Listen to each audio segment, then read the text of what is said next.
What in the world is this?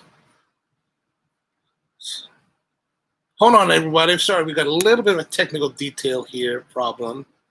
For some reason, the camera is showing my computer. Well, this is silly. What's up, everyone? How's it going? It is October 15th, Thursday, and there's always a technical difficulty. So let me see if I can figure out why it's using this camera instead of the camera that's actually over here. The problem with this live stream studio is that I don't know if it allows me to change things when we're in the middle of the roll. So we may have to roll with it and make some modifications. How's it going, everyone, tonight? It's another week here, Thursday. So drop your name and what you're smoking in the comments. Let me know what you're doing. And how does it sound, actually? Because now I think the sound is running from the, what do you call it? It's running from this microphone, which is running through the other camera, and supposedly through the USB system, whereas this is showing me the image from the camera. So let me know what you think, or if you can't hear what I'm saying, well, put that in the comments too. I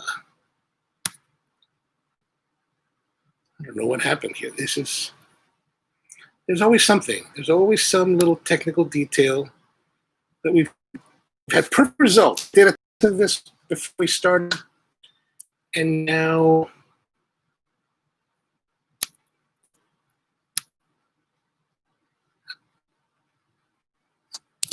All right, you can hear me fine, and the image, we'll just have to roll with it. Then that's how it's going to be. Let's see if I can reconfigure this computer a little bit farther away so it looks a little more natural. All right, I think we're going to roll with this. Let me just readjust my screens here so I can see your comments. That doesn't work. What are you doing?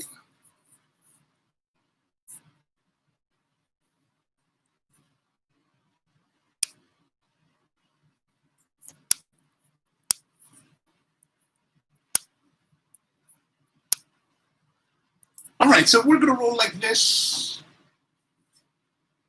Maybe I'll just turn that off because that's a little ridiculous now.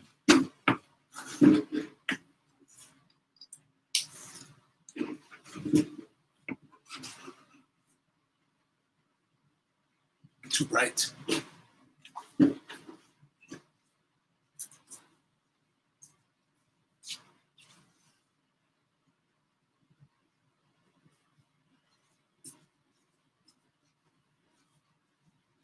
All right, a little bit better, a little bit better. All right, so the color balance on the webcam is much different than on the other camera I normally use, which is this nicer Sony ZV-1. So we're gonna roll with this now, and because if I stopped it, I would have to restart the stream, and then we'd lose the link, and it gets all messed up from there. So anyway, how's it going, everyone? We're here again doing another session of coffee and cigars. And we're going to start off right away with a coffee. And this is the Kalasan Sweet, Kalasan Mori from the Philippines. This is a coffee that came out a couple years ago in 2017. It is an auction. It is a lot number 3, really beautiful coffee. And it's actually a project that I've been working on for a number of years. I think is really exciting, and I really enjoyed the coffee. This coffee comes from the southern Philippines and the Mindanao island, from this region that's a little bit controversial in that there's a lot of security threats. There's a lot of insurgency. People that are trying to fight for their liberty. A lot of Muslim sects that are trying to have some level of autonomy within the nation. So every once in a while, they'll have the security forces will shut down the region, and it gets a little bit hairy. But anyway, so this group is the Talaan-dig farmers, and they're a tribal group in Bukidnon, and they grow this really beautiful coffee. It's called the Kalasan Sweet, and it's this kind of offshoot from Arabica that is just got really wonderful flavors. And we've been working with them for probably about since 2013. And so I ground up the coffee here. You can kind of see it. There we are. It's got nice chocolatey aromas, nutty, really warm, nice tones, leather, beautiful. So today we're going to brew this in the Rattleware cupping brewer. And this is a brewer that's like that. That's designed to kind of mimic the cupping process in a brew for home kind of method, right? And so we're going to use that. We're going to use 24 grams of the coffee, the Kalasan, and then we're going to get some hot water. So let's see what the comments are. So Tony's smoking out there. Romeo San Andres, fire it, buddies. Nice. And the usual Diet Cherry Pepsi. Nice, nice. Di, good to see you. Rusty, always good to see you too. And then, oh yeah, the stars. Al, I just added those today. Actually, the stars are actually, I harvested some of the Christmas ornaments from the shop because I'm going to be working on a holiday gift guide video this weekend. So I will be dressing this with more Christmassy stuff. So that's part of what it is. So I just thought I would see. So it turns out pretty well here. It doesn't turn out, you don't really see it in the other camera. You know. Anyways, we're going to take our hot water. Right? We got our kettle. Just off the boil is good. So we're using 24 grams of coffee because we're going to make a 12-ounce cup. And then we're going to use a timer. And we're going to set the timer to 4 minutes. And then once we add the water, we're going to start the timer and start counting down. Okay, there we are. Now this is a 2-part brewing device. As you can see, I should have showed you more, but as you can tell, there was a rubber plunger that's connected to this steel rod that's inside the center of it. And so we're going to fill it up right to the edge, which is about 12 ounces. And we're going to let that steep. Now, like in a cupping, you can take this as the grinds are floating on top and doing their thing. You can kind of smell it to get aromatics. There's some nice sweet tones, cocoa, a little bit of leather, a little spice. Not bad, not bad. All right, let that roll. And let's see. So Rusty says he's bringing a V60 of the Finca San Isidro. Nice, dude. The Finca San Isidro, which is this one. This is the coffee we featured last week. The Finca San Isidro from my friend Katia Duke in Honduras. And yeah, because Amy and his wife was at the shop earlier this morning. This morning. It was around 11. And we hung out for a bit and she did a little shopping and got some coffee and sent them home with that. That was great. Good to see her. I'm glad she got home safely. And let's see here. Al says, I just finished a Wanderlust, moving on to the Cro-Magnon Church. They make a Churchill? That I want to try. That would be good. And then George is out there with the Perdomo 20th and a vodka martini. Shaken or stirred? That's a big question. All right, so rolling on here, 2 minutes. So that's about 2 minutes left. So those of you who tuned in last week, we had Cirillo McLean, right? So Cirillo, I thought personally, great conversation. A little bit heavier than our normal discussion, but I thought very insightful. I hope you enjoyed it. But one of the things that we talked about on the show was, of course, we were smoking the Crown Heads Mil Diaz, and we talked a bit about like Cirillo's thoughts on the North-South that there was released before by Crown Heads. John Huber actually watched the show and happened to write, and I thought I would share with all of you what John had wrote to us. You can actually find his comments in the comments of that video from last week. But John writes, and this was on Friday, so the day after he writes this, and he says, I watch a lot of cigar reviews, but it was refreshing to listen to a review that addressed the current social issues. Kudos. Yes, I did participate in the IG blackout, And I think it's a sad reflection upon our society that as a result, I lost well over 200 followers in the following days as a result. But whatever. I'd do it again and would do more if I could. As to Mason-Dixon, we launched that in 2014 and 2015, and in retrospect, I would not do the same now. Truth be told, I was simply trying to do a national regional release, and Pete Johnson had the East versus West veteran coup, so I told Pete that we'd do a North-South. Believe me, it had zero to do with race. I grew up in an urban environment that was actually maybe in the minority where I lived, which was very racially integrated. When I got to college, I was actually profiled and singled out not for my skin color, but for how I dressed. I was pulled over by campus security more than a few times. At the end of the day, I do not consider myself a racist in the least. That said, I do think it's a good thing that we're all being called to be more socially aware. I'm only an hour into your show, so I don't even know what your thoughts were on the Mil Dias, but I wanted to applaud you for an honest and real conversation about what's going on in our world today. Thank you. So thank you, John, if you're watching this again. Thanks for tuning in, and here we are. Thanks for tuning in and sharing your thoughts with us. Really great to hear from you. Yeah, and the Mil Dias, you've probably seen by now, but very enjoyable cigar. I would buy more. All right, so the time has passed. So this is the interesting thing about it, right? You're going to take this plunger, and we're going to rotate it up and allow the coffee to flow into the bottom like that. So as you saw, it just kind of fell in. That will be a mess. Now we're going to let the coffee grinds fall. I think it's supposed to fall into the bottom. I made a video about this a couple months ago, I think, and I probably should have watched it before I started today. So anyway, we're gonna let that settle. We'll let that settle. Let the coffee grinds float down, and then we'll come back to it. All right, so we're gonna go straight forward to our next thing, which is, let's see who was saying here. George is having a shaken martini. Good, not stirred. So next up is the cigar unveiling. Today's cigar that I got from Rahul at the Tobacco Leaf in Jessup is the EP Carrillo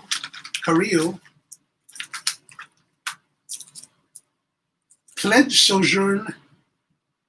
That's it. So this is the new release. It came out in August from Ernesto Perez Carrillo, and it's made in Dominican Republic. Let me see my notes here. Everything is very. Let's see if we can put that over there. Is that better? I can't see anyone.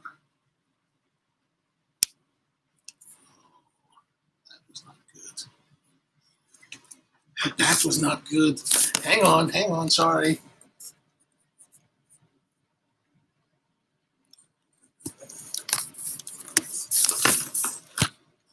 Goodness.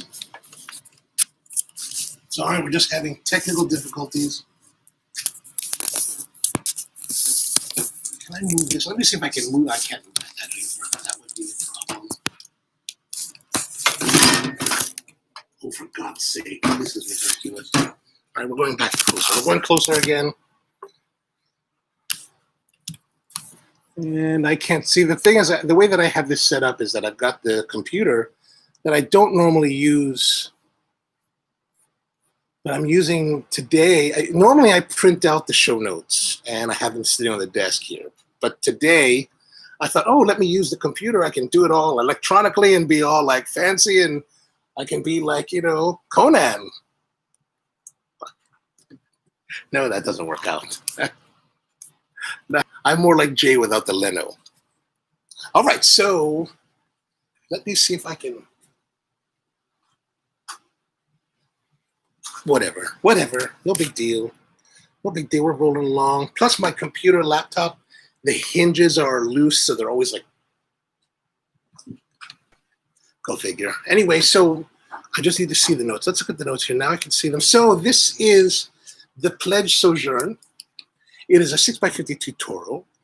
that is from the Dominican Republic. It has a Maduro, Connecticut Havana seed wrapper with Ecuadorian binder, Nicaraguan filler, and the cost is about $12.50, which is a little bit on the high side for me. You know, I don't. Once we start to get into like the $11, $12, $13 range, I tend to like get a little bit shy about buying cigars because you just don't know. But in the effort of finding out good entertainment for cigars, I bit the bullet for all of you. It's my public service to my fellow man as a good Christian in America today. Yes. So this is made at the Tabacalera Alianza, and it is one of two sizes cigar. The other size that's been released in this line is a 5x50 Robusto. Then there is also, what is it? They said that this is the third cigar in the Perez-Carrillo series of cigars. They have two other releases that evidently did very, very well in reviews and won some awards or whatever. But this one has got a nice kind of Maduro color. It's got a nice color here. It's not quite fully box pressed, but it is kind of, look at that. It looks like it has been pressed down, right? But it's still rounded. Pull that off there so you can see. But it is still rounded, right? Look at that. Rounded here. It's got a very leathery, like pull-up leather kind of look to it. So it's not really even. It's kind of like this crushed leather kind of coloration.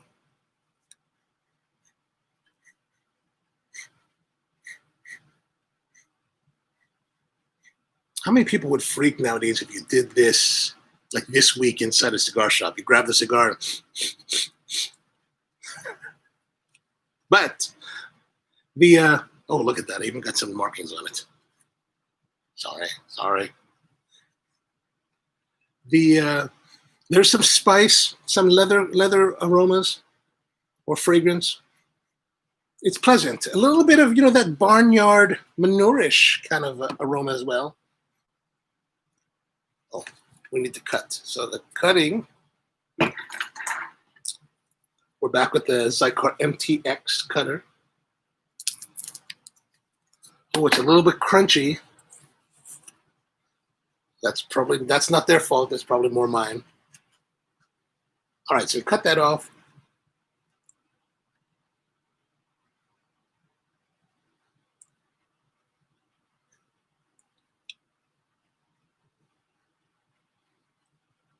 The Mode says, "Oh man, cigars and a stout, that's the perfect combo." Welcome, the Mode. Nice to see you out there tonight. And then when keeping it real goes wrong, oh yeah, man, everything goes wrong. Everything goes wrong. And my father's cigars are a little pricey, but I say yes, they certainly are a very good smoke. That is for sure. And then Al says, "Normally I lick it to make it mine, but I guess not worth." Yeah, it's that time of year starting to get runny, so might as well use it. Plus, you get that nice flavor. Everyone knows what I'm talking about because everybody sat around when they were a kid. And yeah. All right, so let's have this. Let's do the cool draw.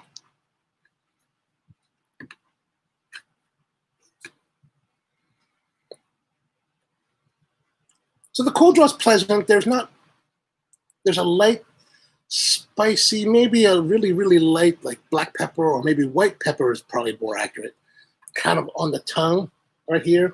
But it's not really, there's nothing that's really heavy or dramatic in the cold draw. It's just pleasant overall. All right, let's get to the lighting. Today we're going to use matches. 3-card matches are not used that often. All right, see if I can light this correctly.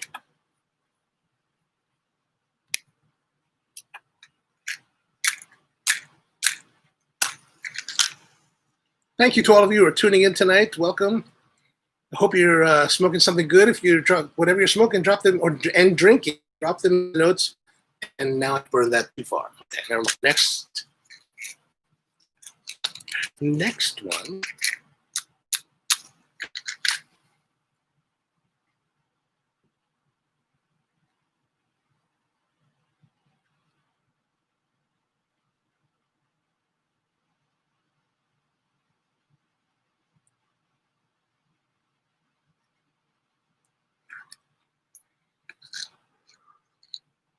So a little bit there. We like to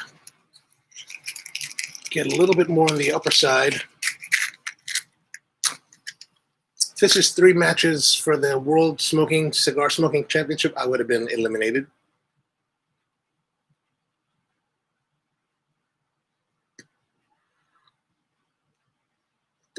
All right, now we're starting. Good.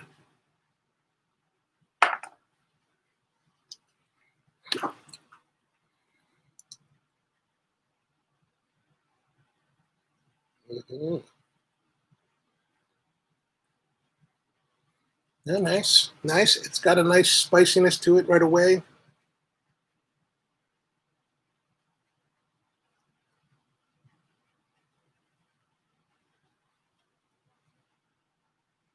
Some level of complexity. Actually, the spice is really kind of prominent and really actually quite enjoyable right off the bat. It's interesting. It like it tantalizes the palate.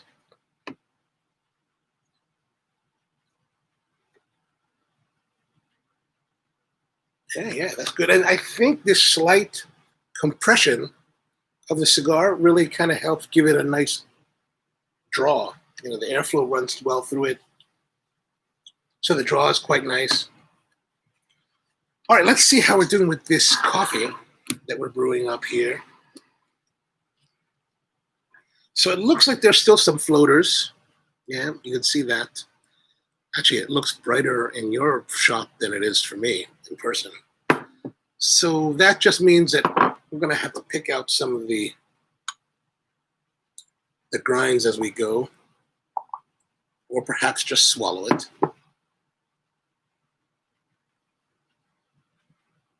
It's interesting in the reflection with the lighting above and looking at the image through the camera, it looks pretty thin, but in person it's like 4 shades darker than what you're seeing on the camera.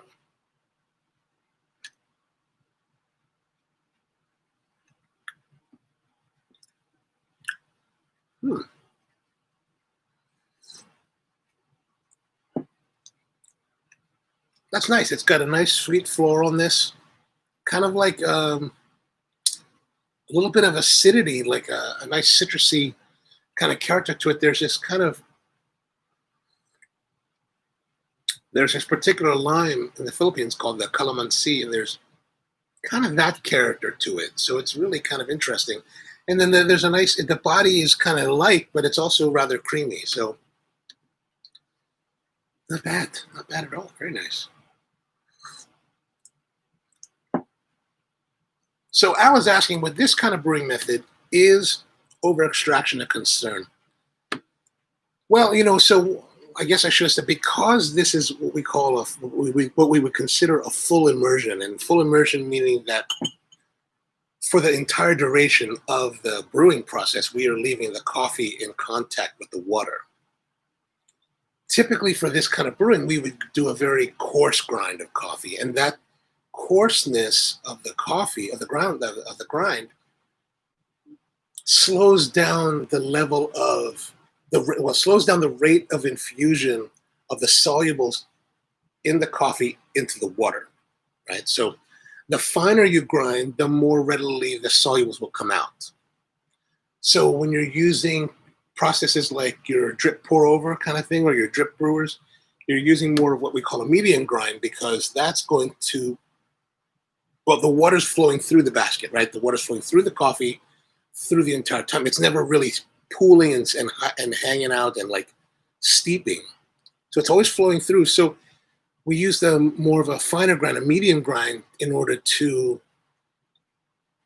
let the solubles come out more readily in those situations. But if you were to have that same grind in a steeping situation, you would get a lot of the solubles coming out too rapidly and too much, and then you'd have your over extraction, and you get more of your bitterness and unpleasant tones of the coffees. Where when you're doing the full immersion like this is, you're going to do a coarser grind to control that. So it's always kind of this thing where you're trying to use generally 4 minutes as an extraction time. You know, of course, you want to have the temperature of water be correct. So about 195 to 198 degrees is good if you want to be technical. And then you're using the quantity, of course, is going to be important. But now once you get that settled out, quantity of water, temperature of water, quantity of coffee, then it's really a matter of controlling the grind size to control, well, it's a matter of managing the grind size to control the extraction. I hope that makes sense. All right. Yeah, so this is starting out nicely.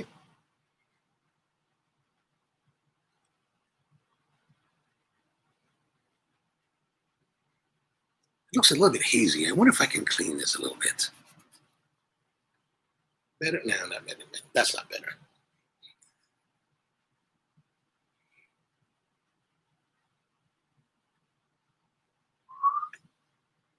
Nice, nice. So what's been going on? One of the things that I've been working on lately is, I do this YouTube thing, and so I end up watching a lot of YouTube videos myself. And one of the things I found, there's this group called Gentleman's Gazette on YouTube, and it's this guy. Here's the interesting, like, there's a couple guys, Gentleman's Gazette, and then this other guy, Kirby Allison, and they both have YouTube channels about men's fashion. They're really quite interesting and quite knowledgeable on their own, but they're so interesting people. Like, you see Kirby, and Kirby is like really into fashion, and like, but he's kind of a quirky guy. Like, I wonder, like, what would he be like in person? Would he be kind of quirky, kind of almost dorky? I mean, really, and the strange thing is, I had a dream once a couple weeks ago where I was actually like in Dallas, where he's from, and I went to go visit his store. And he doesn't have a store, he just has a studio. But in this dream, he had this store that it was kind of like a Disneyland of men's fashion. And so I'm just there, like, wandering around this like Disneyland of men's fashion and looking at, it was very strange. And so the other guy is the other group is the Gentleman's Gazette. And there's this guy, what is his name? He's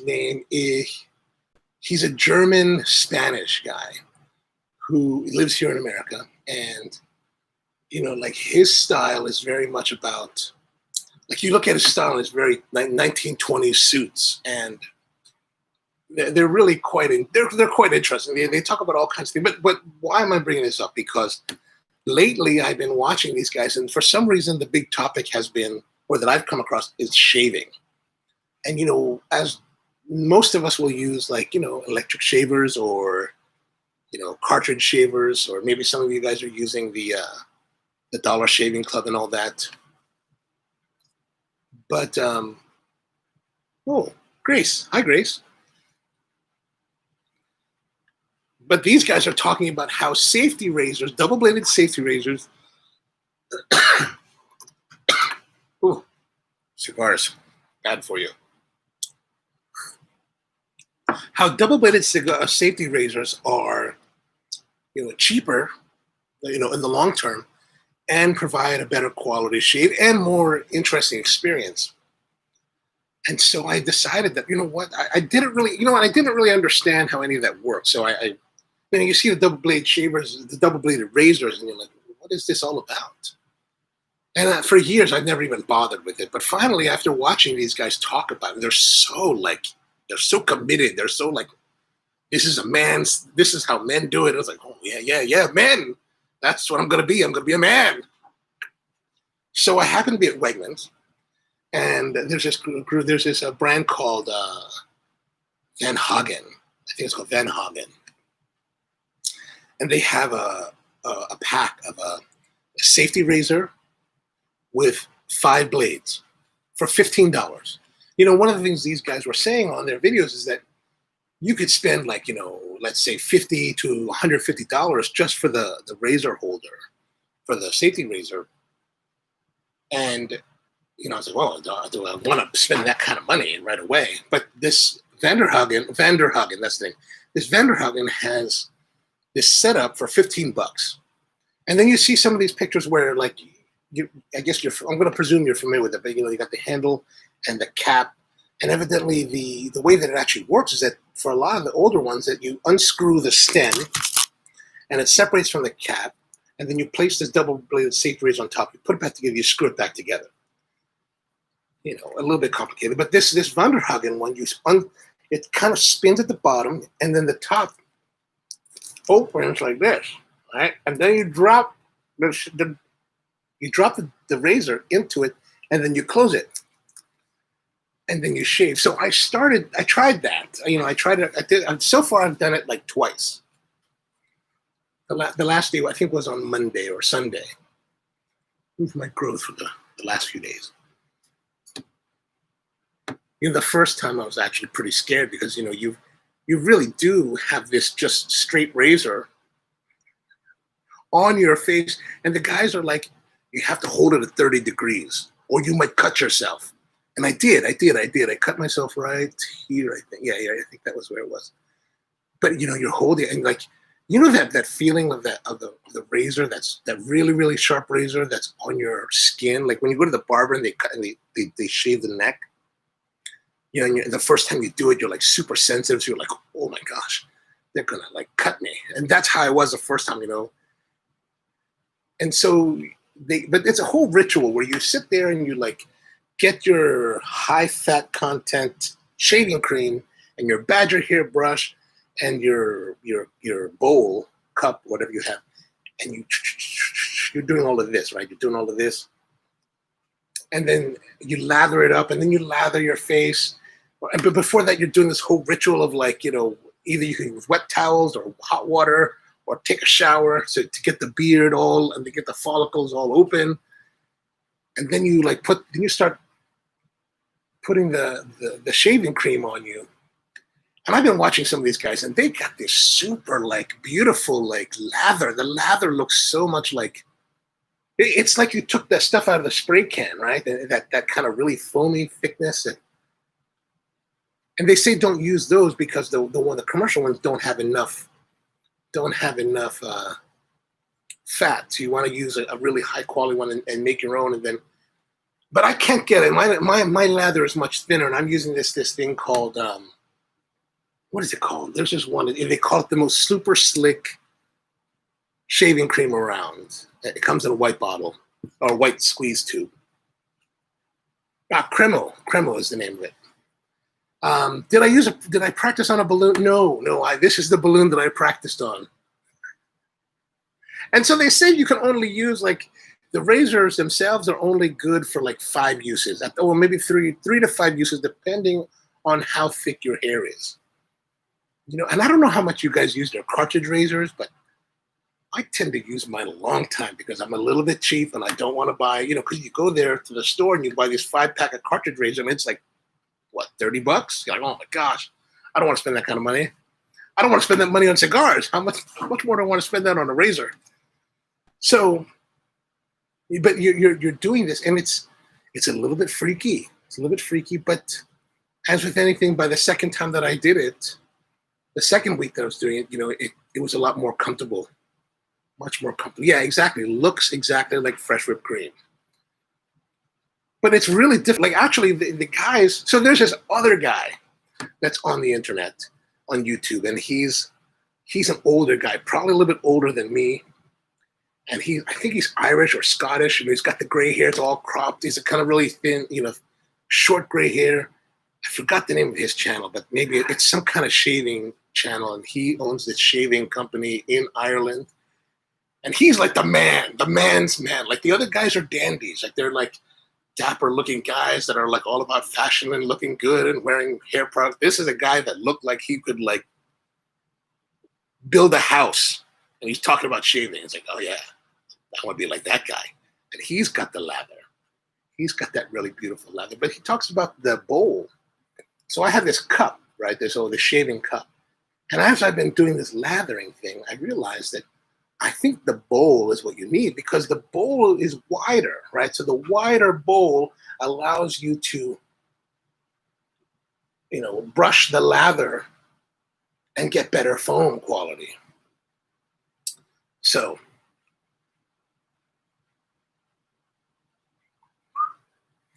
Rusty, you asked about have I tried the Harry's or DSC, the dollar shaving? No, I haven't. I actually haven't tried those.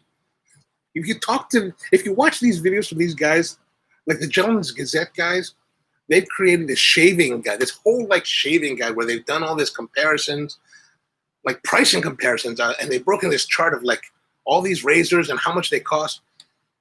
They're of the belief that places like Harry's and Dollar Shaving Club are not very good values at all. That still some of the best value is to use the double-edged safety razor. Another thing they like to use is a wet, what's that? The wet style electric shaver. And so these guys, they show videos of them. They lather themselves again, and then they're using an electric shaver with the. I didn't know you could do that, even if it was a wet dry. I mean, I just never thought about that. I was like, wow, that's. And they say that's another way to do a close shave. So George uses Harry's every day. Excellent, excellent. Is that do they do this double razors as well? The safety razors at Harry's or DSC? I don't really know. I don't really know too much about it. I've just started delving into it. So let me know how you do your shaving things. I'm curious to know how other guys are doing it.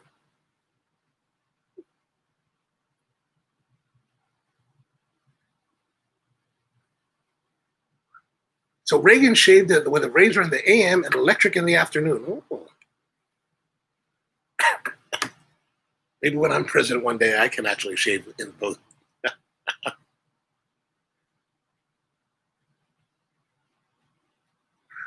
King of the Shaves is the best shave gel used with all razor. Oh, King of the Shaves. I'm not familiar with that. Okay, I'll look that up too. The one thing about this Cremo that I have, it lasts forever. Like use a super little dab, and it's really goes far. All right, so let's see how this Perez-Carrillo Pledge Sojourn is coming along. It's still got the nice spice. You know, I think that if this cigar reminds me of like My Father, like Blue Label, and the more peppery of the My Father. So if you're a peppery My Father kind of guy, I think you'll find this to be quite enjoyable because it has a lot of similar characteristics in this first third.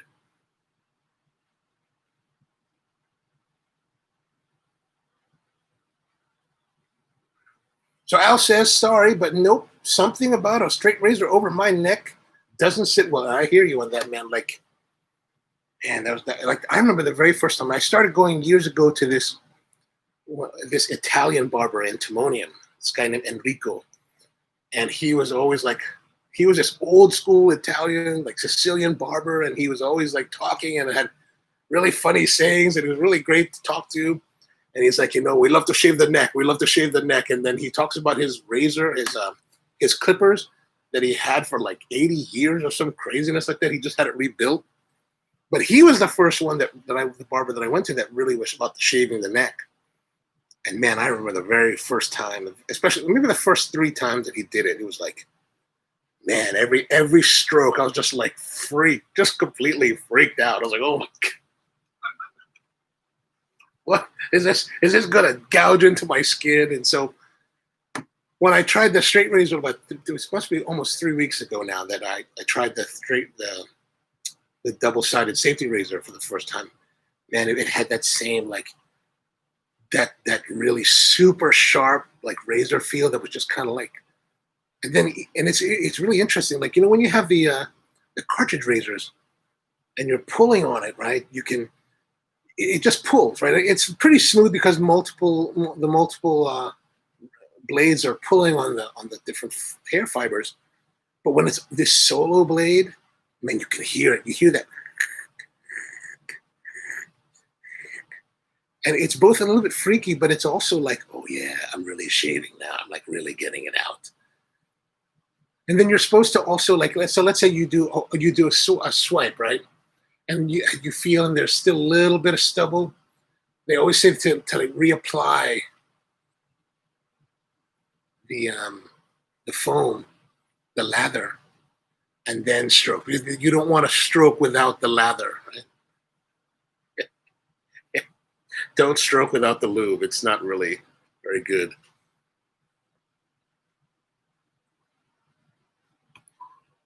But it's not. But there's one thing. But I hear you on the don't trust yourself without a straight razor. But it's not a straight razor.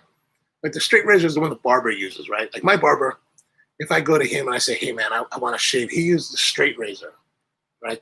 Just a single blade. But these double-bladed safety razors, they're. I wish I should have brought mine with me. But they, depending on the model that you get, it will. Some of them will have like a bevel to help you control the angle of attack on your skin. And so one of the other things that they talked about in these videos is like some people will want to leave it for a Sunday morning, a weekend ritual where you can sit there and like take your time. And I was like, what are these guys talking about? These guys are crazy. What do you mean Sunday? Take a weekend and like shave? So after the first time, you know, you're doing all this whole, then you start to see that, yeah, man, if I really wanted to get deep into the shave, then I could like, man, I could be in my bathroom for an hour now. Maybe I could be smoking a cigar, shaving away, drinking coffee and stuff like that. All right, so Tony says, King of the Shaves is better than Cremo, and I got 7 shaves out of the single edge razor I tried. Oh, nice. Blades last much longer because there's no foam. Oh. Then Al's, I did smoke one, it was good, but it didn't stem the crook of the crown. You mean the one of these didn't stem the crook of the crown? Yeah, I can. Early on, right here, the crook of the crown was definitely had a more enjoyable complexity. I think, you know, that crook of the crown was those Stolen Throne cigars. They're pretty special. They're pretty special. So, some of those of you may not have seen it in the past few episodes, we smoked 2 of the Stolen Thrones. Well, I guess that's both of the lines they have. The Call to Arms and the Crook of the Crown. And the Call to Arms is good. Very good, very good. But the Crook of the Crown, man, that was one of the highlights. I think so far of all the cigars we smoked on the show, some of my favorites are definitely the Crook of the Crown, Stolen Thrones. I would say the Mil Dias was very, very good. You know, I have to say that I would place, flavor-wise, I would place the Rocky Patel World Cigar Smoking Championship Mareva, that little Petit Corona. I'm tempted to place that there because the flavor at the outset, man, was really, really great. Really great. Until I ran into that beetle hole, and then the whole thing just died. But once we got past that, and once I did the relighting, so that was extremely disappointing, the beetle hole that just killed the cigar. But once I got past all of that, maybe another like half an inch down, it resumed that nice flavor profile. And we're getting a little bit of uneven burn here. Probably because I haven't been smoking too hard. But I thought that was good. I still have one of those. I should really smoke it to revisit it and get better thoughts. But I think I'm definitely with you, Al, on that. That I think that the Crook of the Crown was, comparatively to this Perez Carrillo, is so far.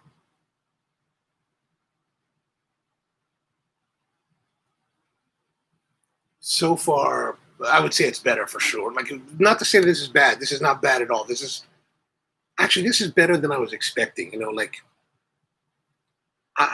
when we were younger in the 90s and smoking, especially around the boom era or prior to the boom era of 97, the Ernesto Perez, his cigar with the La Gloria Cubana, very highly regarded, beautiful smokes. But then the boom came, and he was one of the vendors that actually pushed a lot of them out, so that the quality was not very good. So I in some respects, I think that I felt a little bit soured by that experience back then.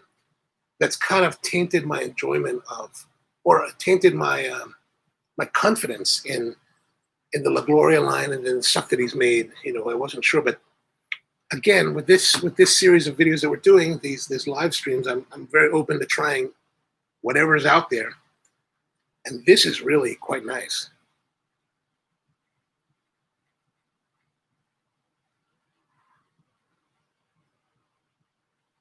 Yeah, this is nice. It's good, very nice. A lot of flavor, good spice. It definitely has a black pepper character to it. So, like I said earlier, if you're a My Father lover that loves that black pepper, this is definitely going to be something for you to check out. So Dai also will use Dove soap in a pinch for his shaving routine. Everybody gets desperate at some point. I've been there too.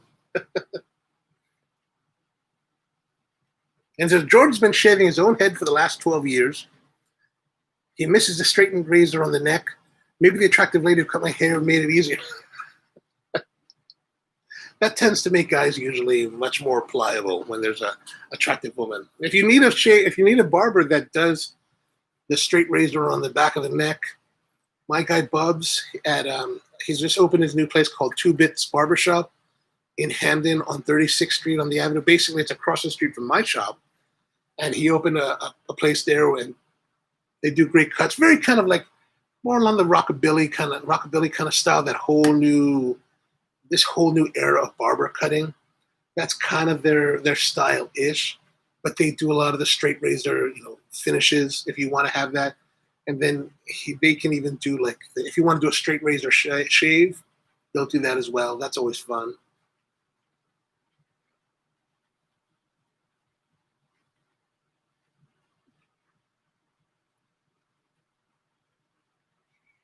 No, Ted's around. Hey, Ted, good to see you. Yeah, somewhere in Nacho, somewhere around here, or at least he was. I don't know if he's still around, but he's probably quiet. But if you had the straight razor shave, I think that's a really, really kind of fun thing to do. I remember thinking about that years ago, and I wanted to try it. And there's this company called TrueFit in Hill, and they opened up a location. This is back in the early 90s, I think it was. They opened a location in Chicago.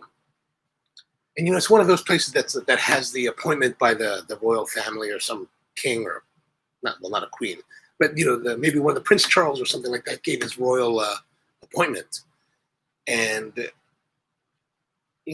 so it's a British company that opened a place in Chicago. And so I happened to be in Chicago that year.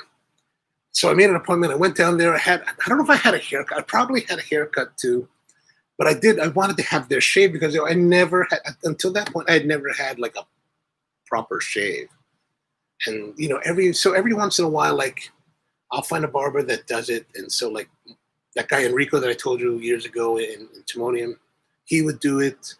I had a couple barbers in Asia that would do it. And then Bubs will do it every once in a while. I try not to do it too much because it gets kind of busy, and it does take a while. It takes probably a good half an hour to 40 minutes to have a proper shave. And, you go there and you sit in the barber seat, and they roll you back.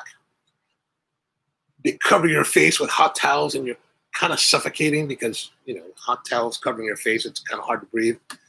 But you kind of endure it because, you're a man and we're guys and we're supposed to be men, so we suck it up and pretend. And then after that, they do they put the stuff, and then they razor it. It's really, and then as you're sitting there, it's just like in the Untouchables with Bobby De Niro, when he was playing Al Capone, and he's lying there and they're just pulling on the face, and oh yeah, it's good. It's good stuff. It's good stuff. So Tony had the straight razor shave in San Diego. It took 5 blades. Man, if you use 5 blades, that means your hair is pretty straight.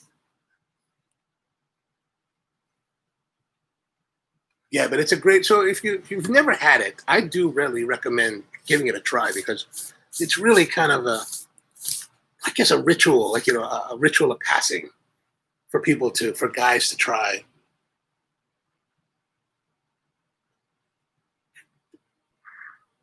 Yeah, this is smoking pretty well.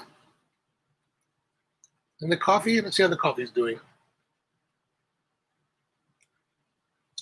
Yeah, this is a nice, bright kind of coffee. Those of you who like bright coffees that are light, kind of on the lighter roasted side, this is definitely the one to go with. Al says, these are reasons to have a beard. Yes, I get it. What I'm interested, not interested, what I'm just not understanding very clearly about the beard world is that, actually I was at Target the other day, and I was looking for I was looking for Nivea aftershave balm, right? Because the guys from Gentleman's Gazette were this is the Best Buy in aftershaving balm. And I was like, oh. So I was there at Target, and I decided to look at it. And they have, and now at my local Target here in Timonium, they've got this whole like men's grooming section. Like it's a section like almost 2 full rows of like grooming. You're like, oh yeah, now it's not just for women anymore, you know? So it's like, all right, here we go. We got grooming stuff. And they had this whole section for beard oils, beard wax, beard. I just don't know what it is. I'm just like looking at it because I don't have a beard, so I don't really understand what. So do you have to like, I guess moisturize, or like, you put oils and stuff in the beard? And then my question is, if you put oils in the beard, does that promote like, acne? Like, do you get zits? Because like, if I was to grow, the times when I grow the hair out, like if I'm going to the Middle East, nowadays I'll go to the Middle East and I'll grow it out just to fit in a little bit better. Sometimes you get those zits, and man, that's just unpleasant. Actually, I released this video the other day, and like last weekend, I don't know if you've seen it. There's this pumpkin spice video, pumpkin spice latte, and the first segment I'm reviewing the iced pumpkin spice latte from Starbucks. And I'm watching the footage. I was editing it the other day, or like last week or whatever, and I'm like assembling it. And I was like, oh my gosh, I got a zit that's right here. It's white. It's like, good Lord, what happened, man?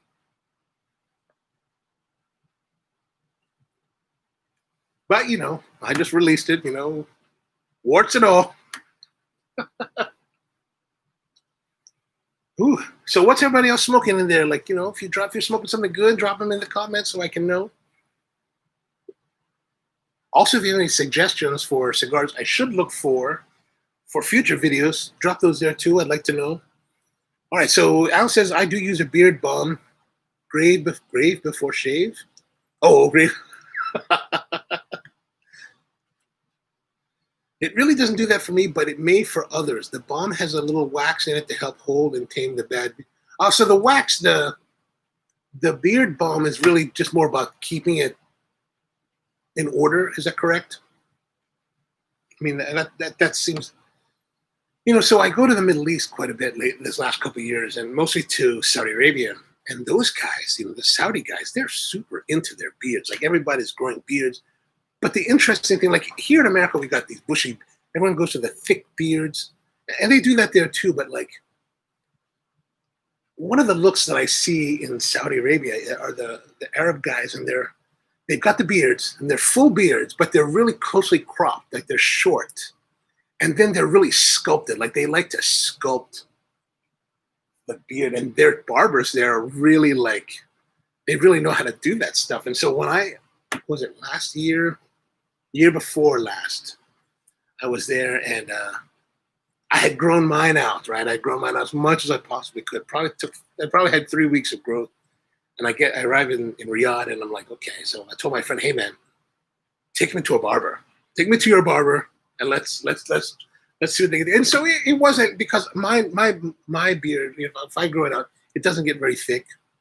So I don't get those really sharp lines, but yeah, they're really into it. I think it looks pretty cool.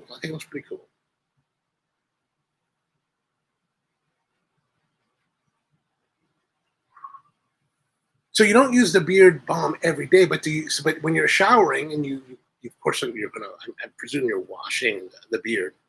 Does that wash out the beard balm and you have to reapply it, or you just kind of put it on when you need it? Helps keep it conditioned. Okay, good. Good to know. Actually, I think this cigar is kind of increasing in spiciness at the moment.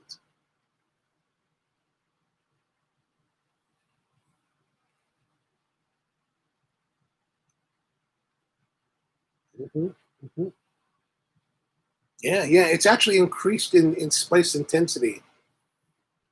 That's interesting.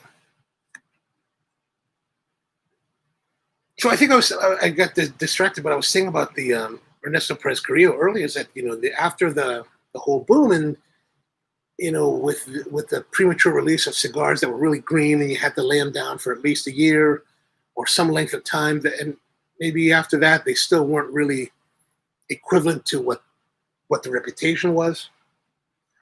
I think I was a little bit over the last 10 years or so. I've been a little bit hesitant with their stuff because you just never know. And like the La Glorias that I've had in that time past, they're good, but even like the Series R, they're not. I just haven't been like blown away by them. But this is really quite good.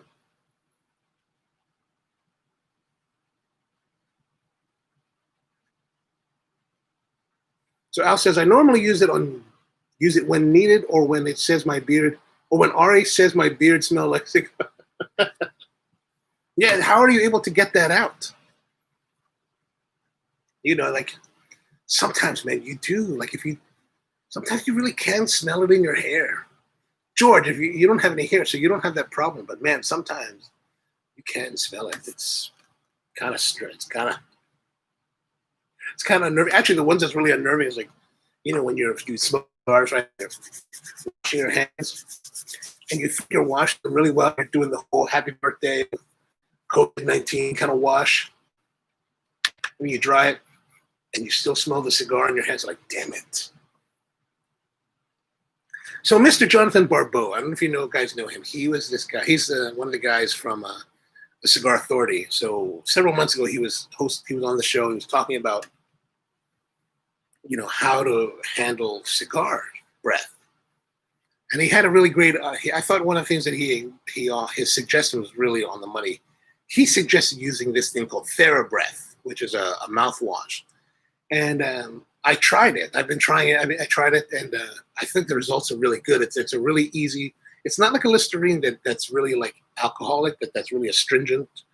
That burns your mouth. Like this is more of. I think it's more of like an OxyClean based kind of mouthwash. And yeah, after you brush well, and then you use this as a mouthwash. And sometimes how that tobacco palate you have that's stale tobacco the next morning, that's all gone. So if you have a chance, give it a try. TheraBreath. It's about $10 for a bottle at the Giant, so not too bad.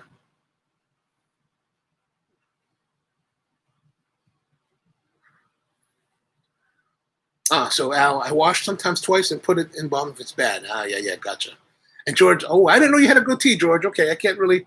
The icon's really small on my screen, so wash the goatee every night after cigars. Keep the smell off the bed sheets. Yeah, that's for sure, man.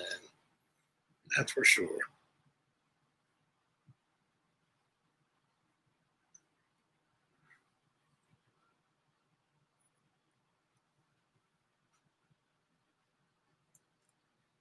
All right, so that pop that I was saying a few moments ago that it was really spicy. It was kind of like spice, spice, spice, spice, spice, and then back again.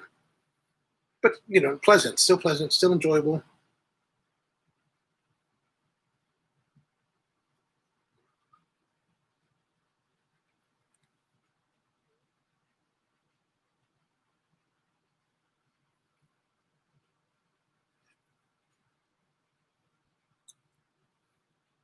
Mm-hmm.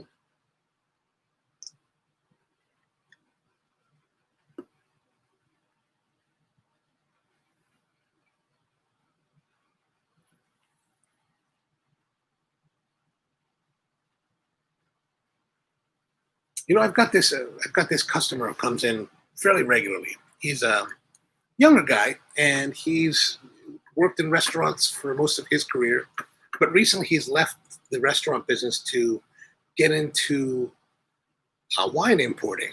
And it's a little bit of a misnomer. He's not really importing directly from the country of origin. Evidently, the way that the system here works is that you have, for let's say any line of alcohol, there has to be a state importer. So there's the master importer somewhere in America that imports for America, and then he imports into the state of Maryland for that guy. And so he's been telling about his journey. I talked to him. He comes in like a couple times a week, and I always ask him, "Hey, how's it going?" And he's trying to put it together. He's just starting out, and I finally went to the wine source yesterday, and looked up what he had, and I tried. I got this wine. It's an Austrian orange wine. It's a natural biologique kind of wine that's that actually has an orange tint to it, and it's not oranges like the fruit oranges. It's just the coloration of the wine, which comes from basically it's a white grape, a white.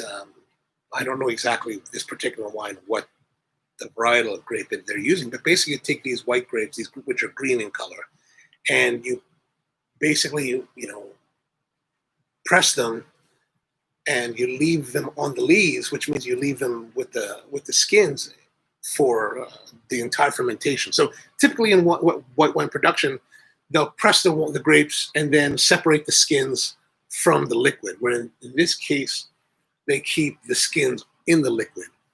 And you would do that for red wine because the red wine is tinted by this color of the skins. So in this case, it is tinted by the skin of the white grapes. And the white grapes evidently are not just green, they're also kind of, some of them get, I guess, into amber in color, which is what they were telling me. And, so if you're interested in trying this, one of his brands is called Mein Kampf? No, that's the wrong one. Mein Klump. Well, Mein Klump. I think it's called Mein Klump. It's from Austria, and it's an orange wine. It comes in this like orange style, clear champagne bottle, so you can see the color of the liquid, and it's got a crown cap on it. So it is a sparkling wine. I haven't tried it. It's still sitting in the truck, and I plan to try it this weekend. But if you're looking for something interesting, I've heard that this one, the Mein Klang, MEINKLANG, Mein Klang from Austria is supposed to be really quite good. So, and they do have it at the wine stores if you happen to be down in Hamden and want to try it out. Wow, so George is lighting up the Dias del Gloria Short Churchill. Right on. The Dias del Gloria, is that also? Is that one of his cigar, or is that? Oh no, I don't think. Is that right? Is that part of the La Gloria line, or is that something different? I'm not too familiar with that line.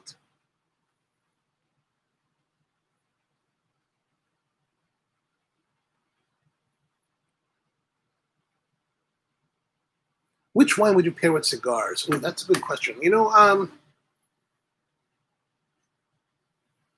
I don't know. Maybe champagne. I like champagne. I found the champagne a couple years ago that it's made by this really tiny champagne house, and I think they're in Epernay. I was actually trying to visit this champagne house a year or two ago when I was in Saarbrücken visiting with Celie Delay, because it's only maybe it's 2 hours from Celie's shop to get to Champagne, but it's called the Jacquesson. Jacquesson, Jacquesson. And Jacquesson is this really small champagne house that, instead of naming vintages, like, a lot of places will name a vintage, by the year, they label their vintages by number. And so, and it's consecutive number. So somewhere along the way, they figured out how many vintages they've done, because I guess the house has been around for quite a long time. And the first one that I had from them was this one called the Jacquesson 739, which I believe is 739 vintages, I think. But 739, and since then they've had consecutive 740, 741, 742. But that's 739. I happened to, when my friend Steve was opening his restaurant called Chez Hugo in Baltimore City, I just happened to be hanging out there one day, and the wine rep came in, and he was like, "We're doing a tasting. Why don't you sit down and join us?" I was like, "All right." And one of the wines that he had was this Jacquesson. And oh my gosh, like champagne is one of those things where a lot of people talk about it, and I've tried a few of them, and I never really grooved with them so much. Like it's always a little bit sharp for me.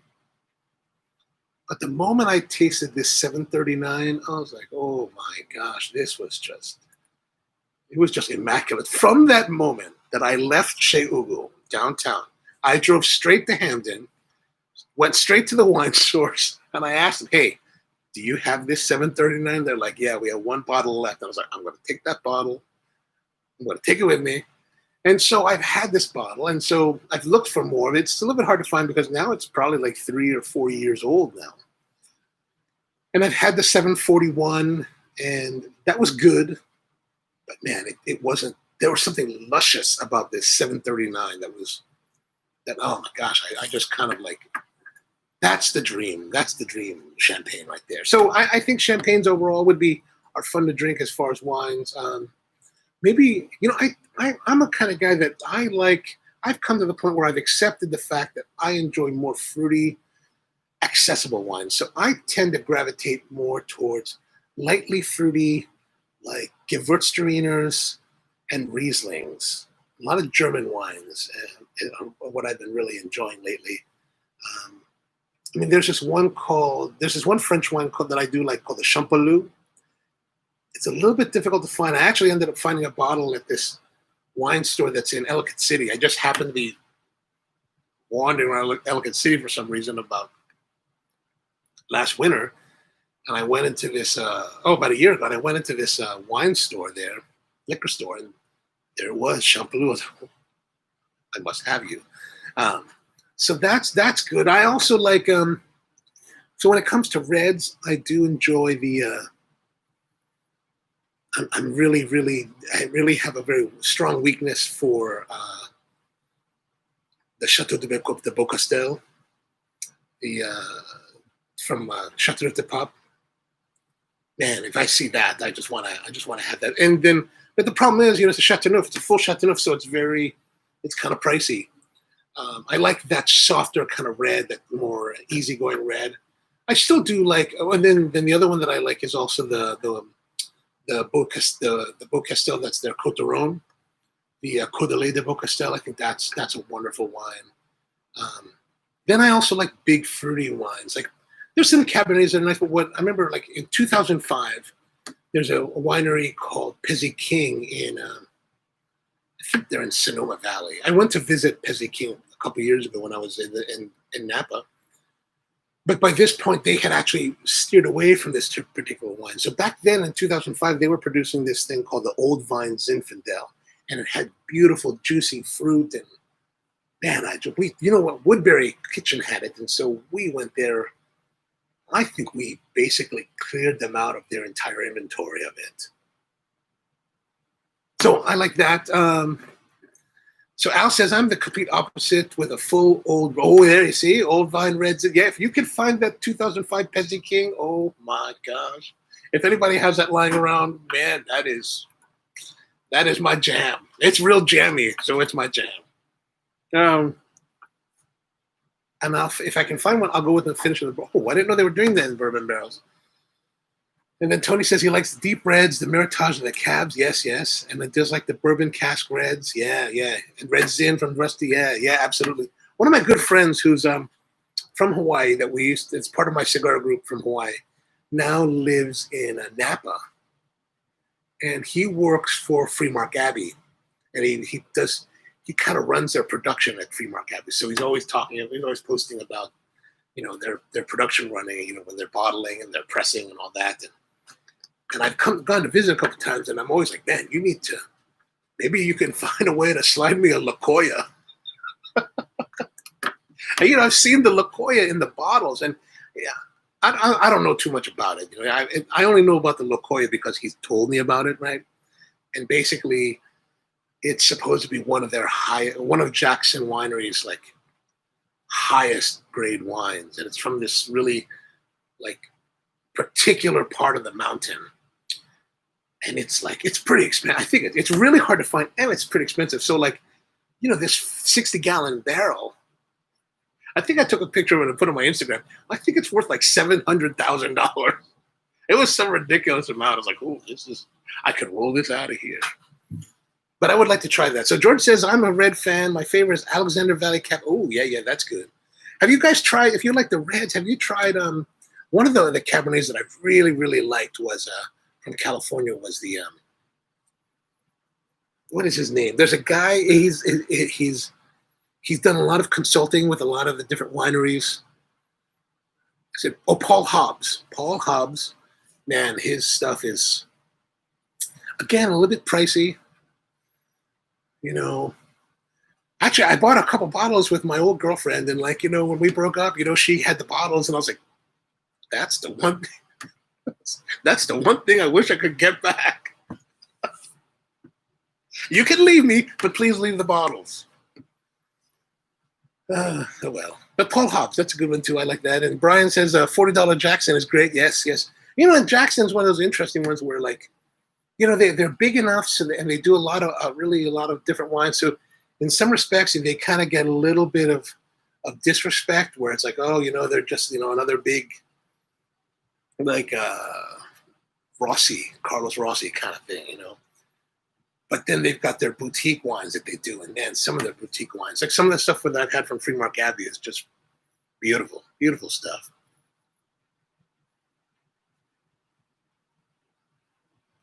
But I wonder how many of them actually got burned. Like, I know we had that big fire like last month, and I remember seeing that on the news that some of the places in Napa were kind of burned to the ground, and that's unfortunate. Unfortunate.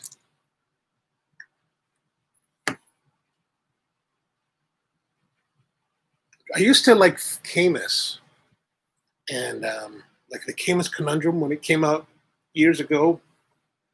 I really liked that, and actually, it was really interesting because I was really enthusiastic about the Camus Conundrum, and I remember one year I happened to be in Napa, and I went down to Camus. I wanted to visit the winery, and they were just kind of rude. I was pretty young. I was still in my 20s, and they just weren't very welcoming. And I was like, you know what? Why am I going to be enthusiastic and support this brand that when you go to visit, and you want to be enthusiastic about them, and they're just kind of like, well, who the hell are you? I was like, I'm out of here, man. I'm out of here. I'm going to Mondavi.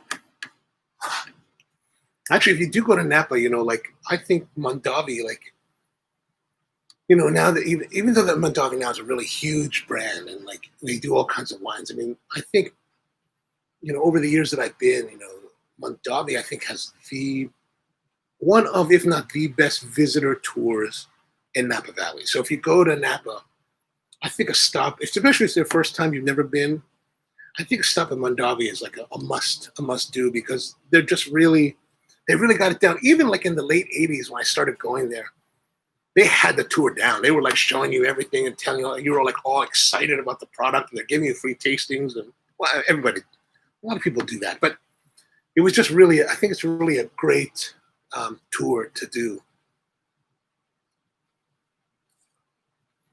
Pair oysters with cigars. Oh, that's a good question. I don't know if I've ever like actually thought about pairing. I'm going to guess at some point in time I probably smoked while eating cigars, because I tend to enjoy eating. I tend to enjoy smoking cigars with eating just about anything. But I can't recall if I've ever done that. Maybe one of the other guys has.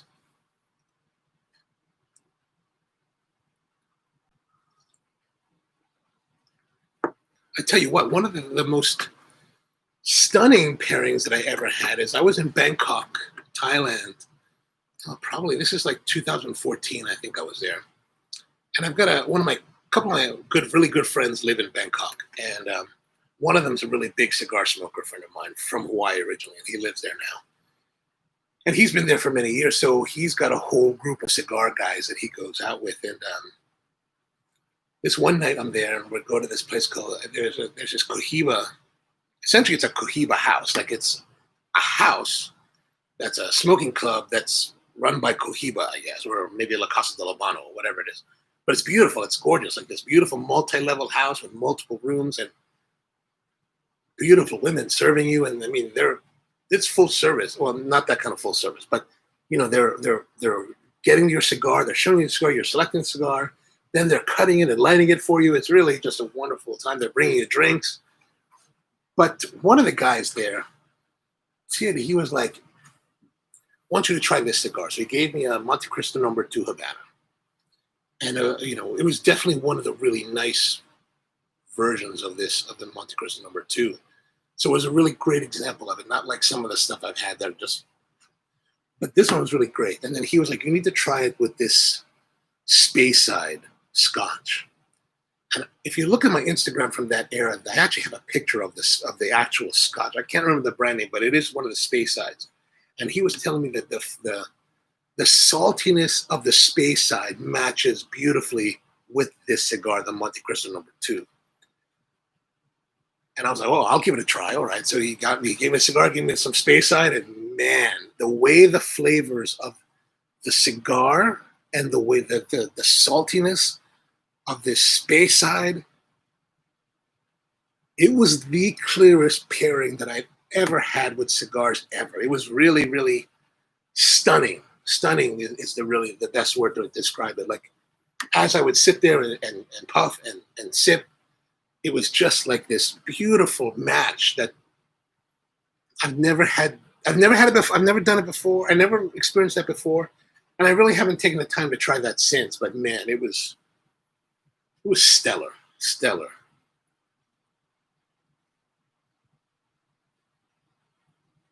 I love the idea of sharing a 3-tier Plat de Mer with a light, crisp Albarino with a cigar. Good Lord, dude, that sounds delicious. You know, one of the great deals here in the Mid-Atlantic region, and my cigar has gone out, so I'm going to have to relight, is there's a place in Washington, D.C. across from the White House called the Old Ebbitt Grill. And 2 times a day, they have their happy hour, their seafood happy hour, their raw bar happy hour. And there's one, I think it's early on, like prior to 5 o'clock or 5:30. And then there's one after 10:30. And they're really trying to get rid of all their stuff. And they have this thing called the Orca Platter. And the Orca Platter is this like 3-tier Plat de Mer that has, clams, oysters, lobster, whatever. Good Lord, it's out of control. But it's like $100. But if you go after 10:30, it's $50. So if you go with a group of guys or a group of friends, man, it is just crazy good eating. So that's my story with it. Let me see about relighting this thing. I'm going to use the torch, the G4000 power torch, and approach it from the side like Cirillo was saying. Oh, which reminds me.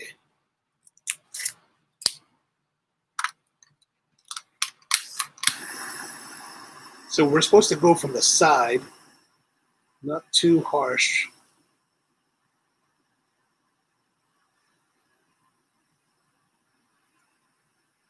Because as Cirillo was saying last week, the cherry is still probably lit, so you just want to go around the edge to relight it.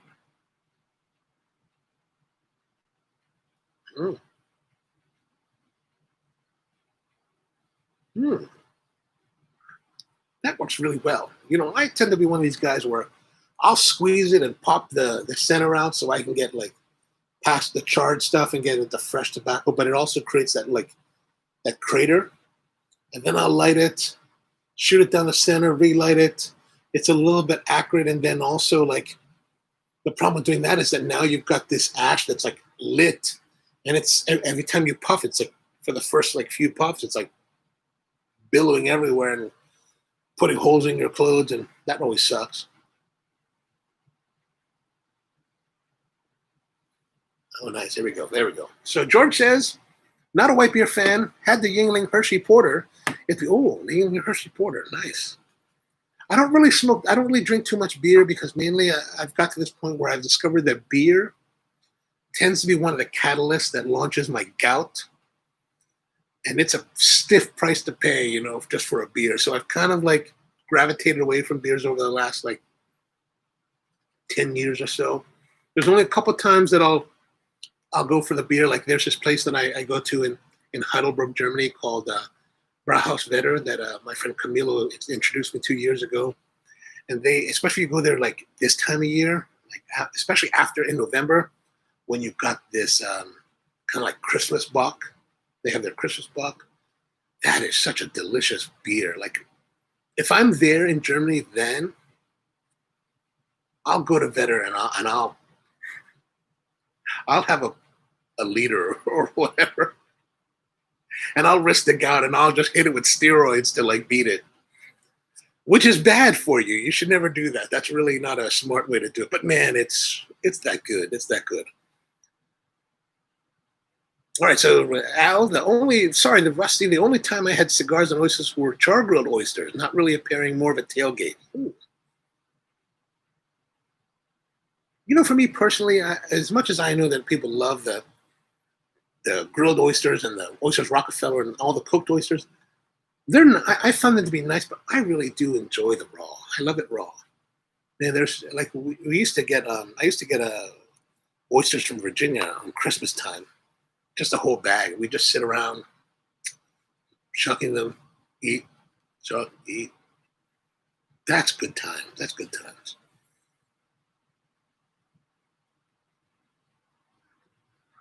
Oh, Brian saying the Jean Foillard Morgon Côte de Prix. Oh, that sounds good. Is that a red? I'm not familiar with Jean Foillard Morgon. And where is P? Well, obviously it must be France with a name like that.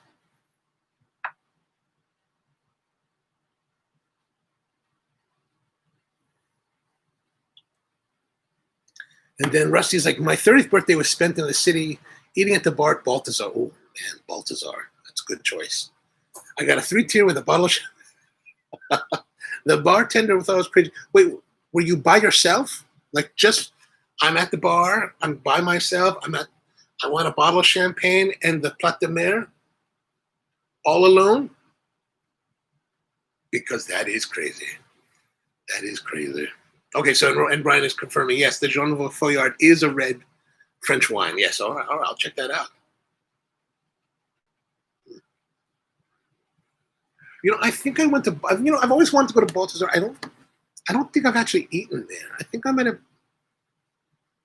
Because and I probably haven't because usually in the past when I wanted to have French in New York, it was always going to the Park Avenue Les Halles.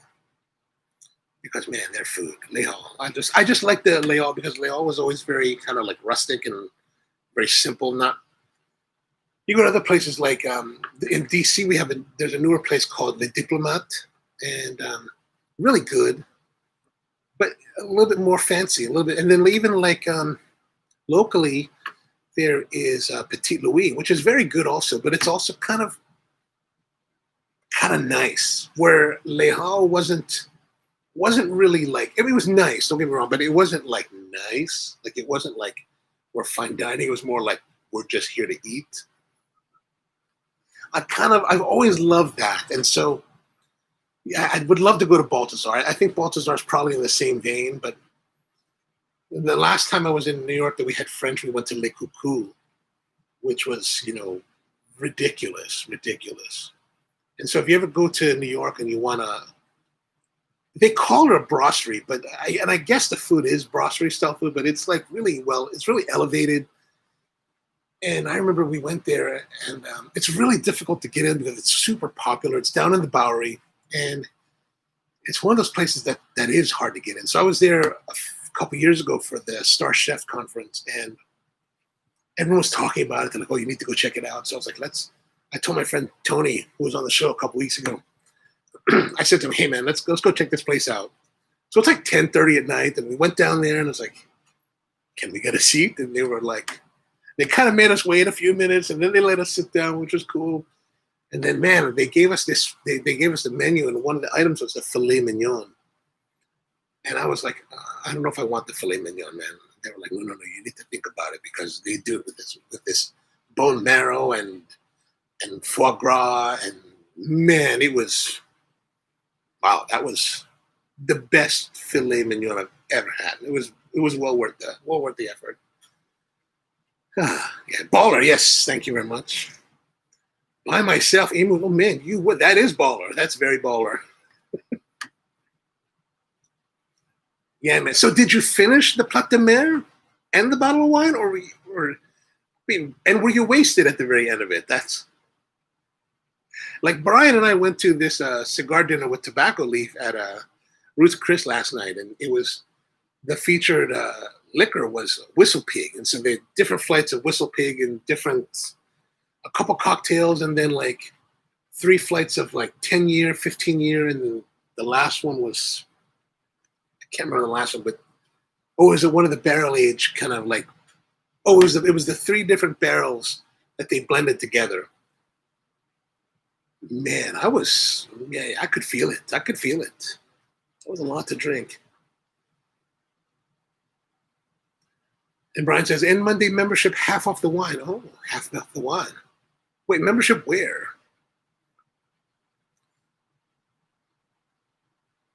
Yes, Lehal, our accountant is near the Wall Street location. We would file our tax. How was the Wall Street? I'd never been to the Wall Street location. I only went to Park Avenue, and then we would. There were times we would go to the DC location like once a week, if not. So our regular schedule was probably once a month, but there were definitely times we were hit there like once a week. And back then, like this is prior to 2007, you could smoke cigars in the bar. So man, it was cigars. And for me, the onglet de Ixchel with the shallot sauce and the frites and the little salad, man, that's my dream meal. The way they did the fries, the crispiness. But what New York, what I thought Park Avenue had over DC was, I was there years ago, and one of the times I had dessert, and their coconut ice cream that they made or had at the Park Avenue location, man, that coconut ice cream was just so like luscious, and the coconut flavor was like just so natural and so beautiful. I was like, oh my gosh! Like every time I was in New York, I would always get dessert, the coconut ice cream there, and I've never had coconut ice cream as good as that place.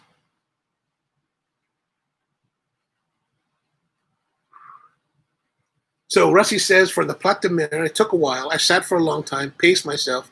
I did share some with a nice couple that came and sat at the bar next to me. Nice, dude, nice. Oh, that's right. Brian says Lehal membership. I forgot that they had membership.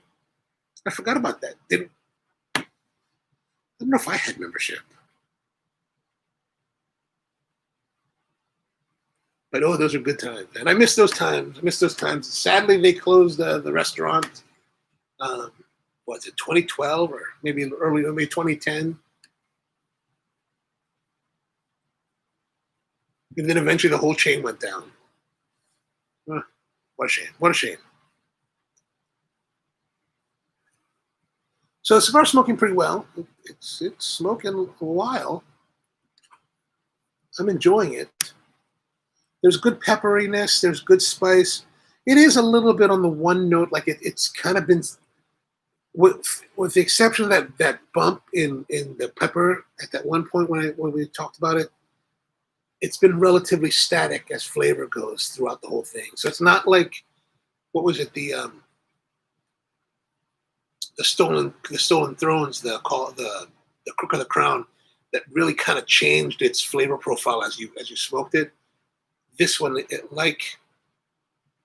has been very static.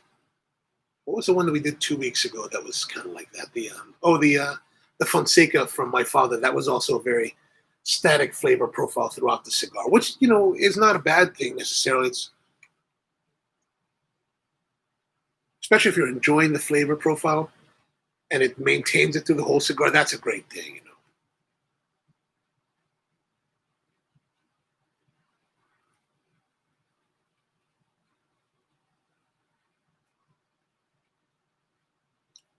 One of the things about this whole technical issue tonight is, since I'm using this webcam that has different sensitivity for exposure, you can actually see the ceiling now. The angle's different, so you can see some of the lighting that I'm using here in the space. So as you can see, there's that light here that kind of casts this, what we call like a cucoloris kind of effect. So basically, it's a hard light that projects shapes. And so this one actually has a shape to it. So it kind of comes on both sides. It kind of illuminates the painting in the back. And the painting, if you can see it, that's been in the back here for a while. That's actually a painting that I picked up in 2014 when I was down at the Drew Estate Cigar Safari from Jesse Flores. And he's got at the time he was running their Subculture Studios, and they've got a whole team of artists that are doing all of their artwork for the company. And they'll do some projects like this oil painting or maybe it's acrylic. And I really like this one because it was It's their Liga Privada ashtray.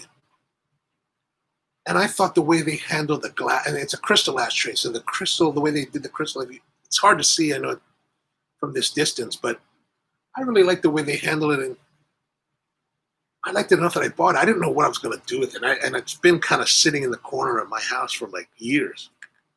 And I'm only starting to use it since we started doing this this live stream.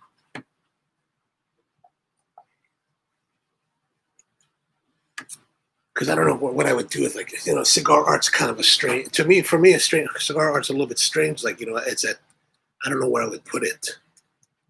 And then on the other side here, we've got this, it's a little bit hard to see right there, but I've got this, this is an old Monte Cristo Cigar de Arts light up thing that I got from Faders. I think I got it from Faders in Towson years ago when they were getting rid of it. Or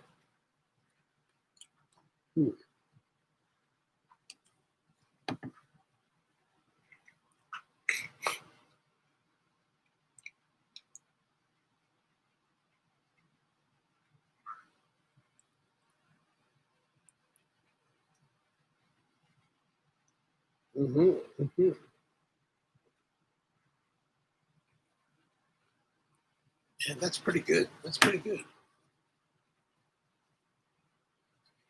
So I got some messages here. Let's see what messages are. So my buddy down in oh,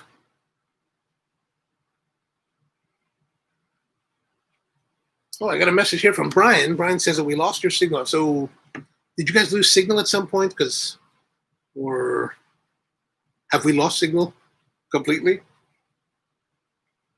But this was a message from an hour ago that I just see now. So I'm presuming that we're still rolling, that you're still getting it. So if you are still receiving my signal, maybe drop me a note so that I can know that you're still receiving. And then my buddy down in Florida writes, uh-oh, where'd it go?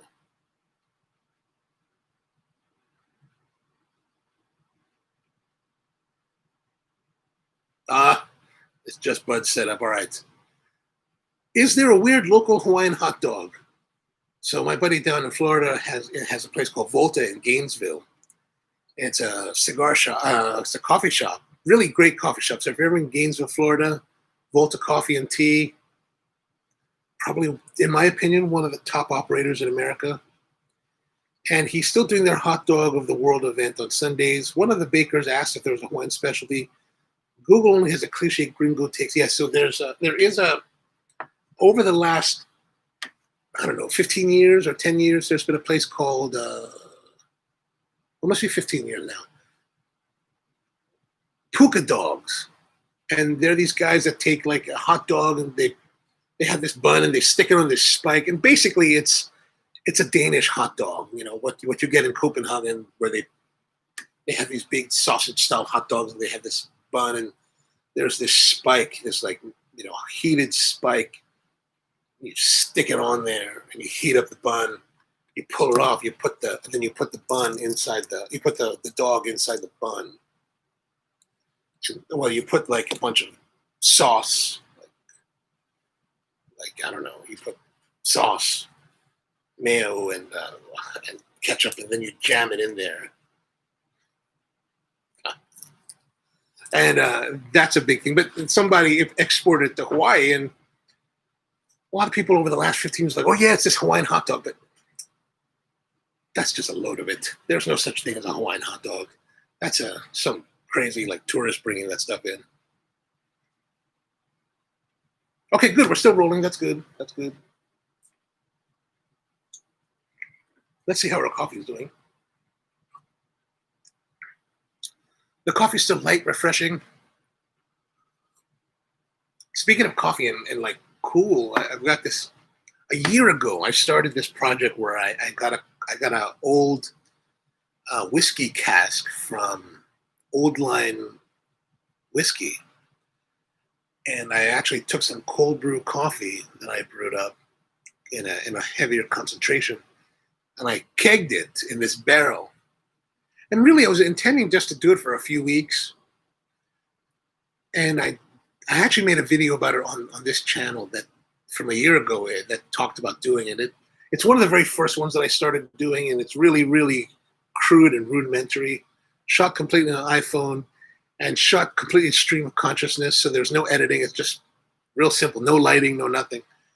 But I kegged it, and I was, been meaning to try it, and it's been a year now, so I really should break it open and see how it turned out. But there's part of me that's kind of worried.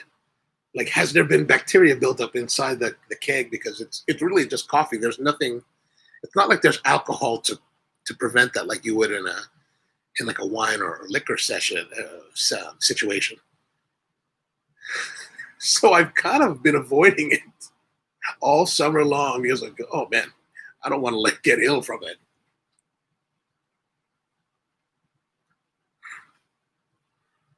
So Brian says just spam, but no hot dogs in Hawaii. No, it's not that there's no hot dogs. There's definitely hot dogs, like normal hot dogs. And actually, there's a company in Hawaii called Redondo, and they make this like hot dog that's really, really red. So if you want to see it, if you look it up online, it's called Redondo's hot dogs, like Redondo Beach with an S. And that's truly, oh yeah, if there's a Hawaiian hot dog, that's the real deal. This other thing called puka dogs is a Danish export. And then Rusty's saying, have you been to a place in Honolulu, Hank's Hot Dogs? I've never been to that place. I'm not really a big hot dog guy, so I tend to avoid it. I've only been to, and I don't know if Hank's in Honolulu is related to there's a hot dog spelled the same way that's originally from Chicago. I've been there, and that's pretty good. But I've not been to the one. Actually, I haven't been back to Honolulu since 2015, so it's been quite a while. I was really thinking about going this year, but although in Hawaii they just did a revision of their COVID quarantine restriction. I'm not really. I just saw the blurb, but I didn't really read it because I'm not going there anytime soon, so I didn't worry about it. But I think they're loosening the restrictions because before, when you went there, you had to quarantine for 14 days, and it's like, if you got to go somewhere and you're gonna stay in a hotel or someplace for 14 days, I mean, man, I don't know how long people can stay away. I mean, 14 days would be like one of my long trips the entire time.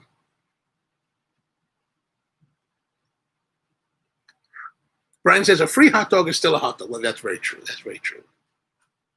If it's free, that changes the whole game.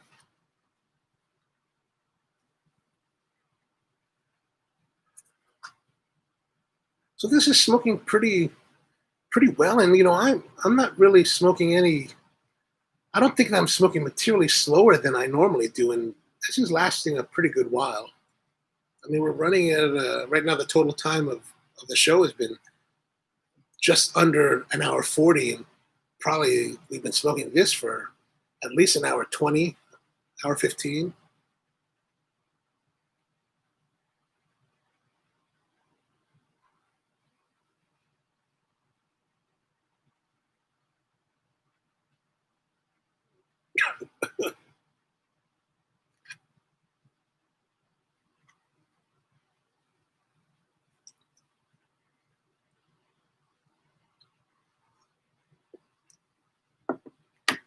I talk about something that's in the news, but I don't really watch much TV, so I don't really know what's happening in the world. Like, we could have war in like another part of the country, and I probably wouldn't know for like another few more days.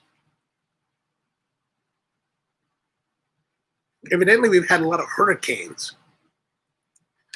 I think what I heard is that they rolled over the hurricane letters, so it's like in every hurricane season, they start off with A, B, C, D, and make names. And I think we rolled over. Is that right? Because I think the one that just rolled through here, the remnants of what they call Hurricane Delta, and I think that was like, so that that must mean they've had, 26, 30 tropical storms and hurricanes this season. It's quite a lot. I mean, I have this app on my phone that this weather app that like comes up with all these like notifications of, and I don't know why it's set this way, but it's basically set so that pretty much any hurricane that happens in the Atlantic or the Pacific will pop up on my phone. And I'm like, and it talks about these hurricanes. And I'm like, where is that? So if I hit the button, it's like, it's somewhere in the Pacific. It's like, well, that I don't have to worry about. Yeah, so Rusty says, that is the same guy from Chicago, Henry Adinaya. Yes, he used to own Trio and he hired Grant Achatz after he left. He hired Grant Achatz to help him develop his well, isn't Henry Adinaya, isn't he one of the partners at at Trio? Yeah, but wasn't he also one of the partners with Nick Kokonis at Alinea with Grant?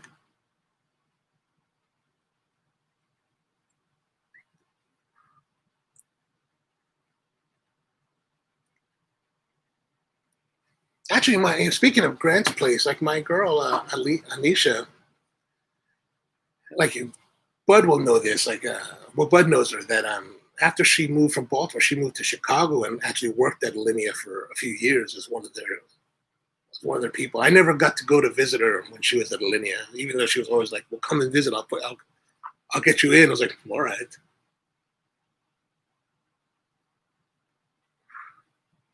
But Alinea was good. I don't know if you guys have been to Alinea. Alinea is this restaurant in Chicago that's been very cutting edge, and it's run by this chef by the name of Grant Achatz. And Grant worked for Thomas Keller at the French Laundry years ago, probably in the early 2000s. And he was one of these guys that really wanted to work for Thomas. And the story behind him is that every day he would write a letter to Thomas Keller, send it to the French Laundry every day, letter, until finally, I guess Keller had to be like, "All right, well, come work for me." And I went to eat at his restaurant back. Well, it's been a long time, probably in early 2007, and not too long after Grant had opened Alinea, and it was really good. It was a meal that ended up being like 23 courses, and it was really technically amazing. Like if you ever look up his work, it's really technically brilliant, and it's really an interesting and like sensory experience. It's very cerebral. It's one of those things that I thought was very much about like, it's a thinking man's kind of meal. Like it's a cerebral kind of thing. Like you're really like, it's one of those things where you want to, back then I was saying that you would go there like once every 5 years just to see technically what they're doing. It was good. It was great. But was it like that soul kind of meal? No, it was more a cerebral kind of meal. Okay, so from what Rusty's saying, yeah, Henry Adinaya hired Grant to run Trio. Oh yeah, that was if I can remember correctly, that's before the whole Alinea thing, right? I think I remember reading about that. Oh, and he's not a partner at Alinea. He's now running his hot dog place. So did he run the hot dogs in Chicago as well? Because that was pretty much like a small, like, not rusty shack, but like it's just this kind of old building like from the 1920s that's not really renovated. The hot dogs that I went to in Chicago. Of course, this is probably over 10 years ago. Yeah, the tour de force menu, 20 course. Yeah, it was crazy. It was crazy menu. But then I went to eat there in February of 2007. And then by December of 2007, I was with my friend Tony again. And him and his wife at the time, we went to eat at Keller's Per Se. And I think that was a stellar. Like Keller's food is like, where Grant's very, very like cerebral. It's very like intellectual kind of a meal. Where Keller is very much about like soul. Like you're like. Now I think I said this in the show. If you saw the show with Tony, I think I said this then. I was like, I remember sitting there in the middle of the meal thinking that if I could get a reservation, if I could have the money to do it, and if I could get a reservation, man, I would do it right away. I would do it again. I would have done it the next day. So Henry Adenaya says started the concept before moving to Hawaii. Okay, that makes sense. That makes sense. Yeah, because I don't know who the guy was at the hot dogs in Chicago, but he was the owner, and he would sit like so. You walk in, and there's a line. Right there's you wait outside, and there's this long line, and you finally get to the front of the line, and there's this guy standing behind this small counter.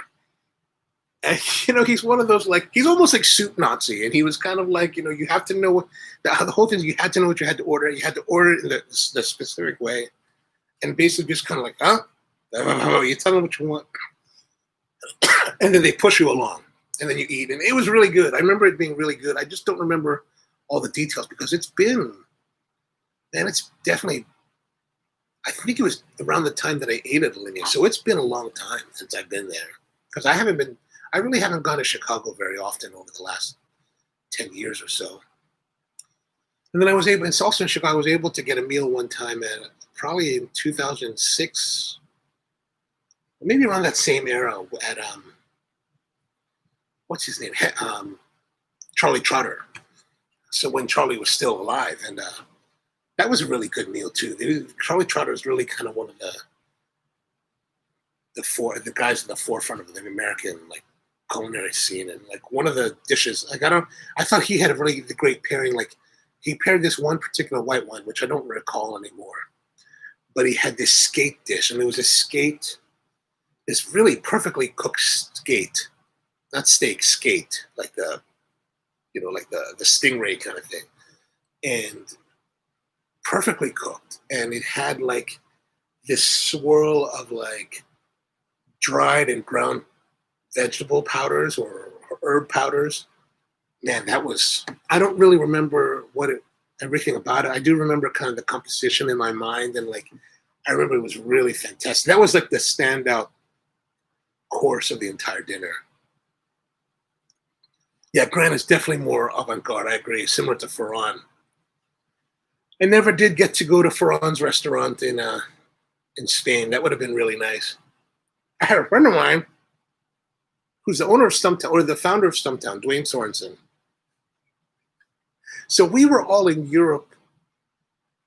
Gosh, this must have been maybe close to 10 years ago. So we're there in Europe, and I saw Dwayne, and after this had happened later in the trip, and he was like, somehow along the way, one of his buddies secured him a reservation at Ferran's restaurant, which now the name of the restaurant escapes me, and I can't believe it escapes me because he's like the most famous guy in the world. But anyway, so it's in Barcelona. It's Barcelona, right? Anyway, but so he's got this reservation, and I can't imagine. He was telling me this later. He's like, we went out there, and like it's outside of Barcelona, and evidently when you go there, it's really kind of this rural, quiet, dark area. And he gets there with his group. I guess there's a group of 4 of them. And they go to the maitre d'. And this is a place where like people wait years to get into the restaurant, right? Years. And they're there, they got their, they're like all ready. They have their reservation. They get to the maitre d', and the maitre d' tells them, your reservation was for yesterday. We are unable to accommodate you. I was like, oh my gosh, man. So they flew all this way to Spain, did this travel, and they missed it by a day. El Bulli, exactly, Rusty. El Bulli. Man, I would have been crushed, just crushed.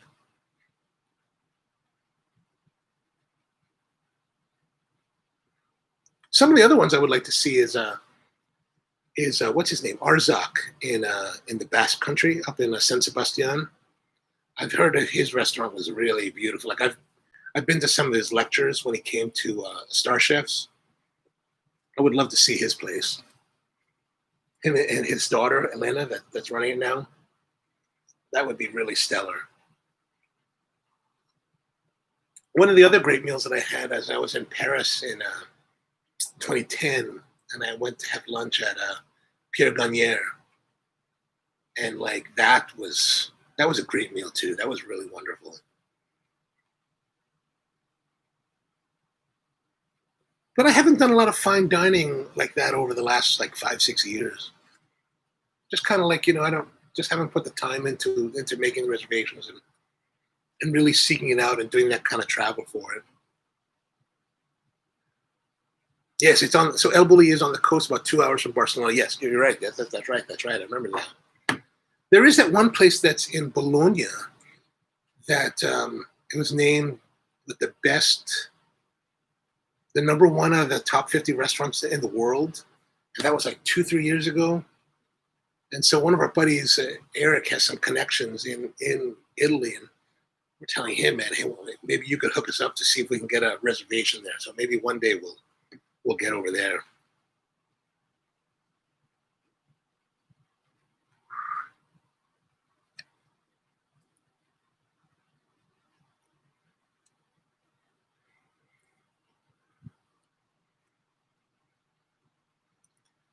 Yeah. Rusty says the Star Chefs Expo would be around. Yes, it would be. Yes, it would be.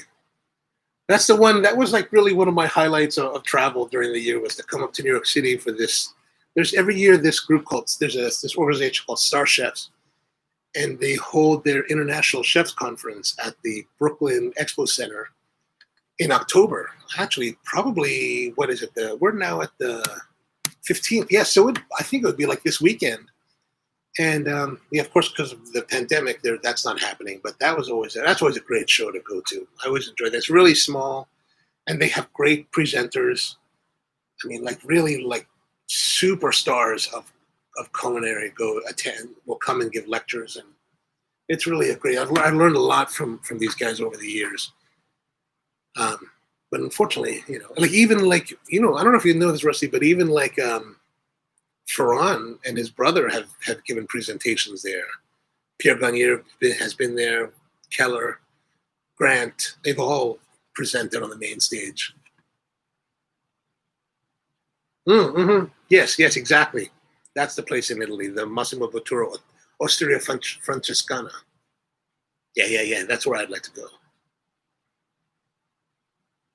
I still would like to check out the Fat Duck.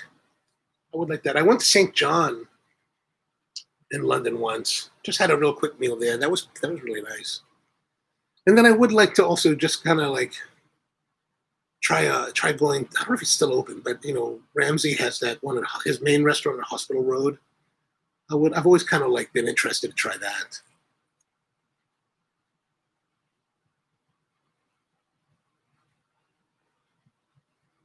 And then also the other place that I would like to try now is what I don't know. I don't know the name of it, but that one chef that pasta guy. I just learned about him this summer. Evan Funky. He's got that place in L.A. where he's doing the handmade pastas. I would like to experience that as well.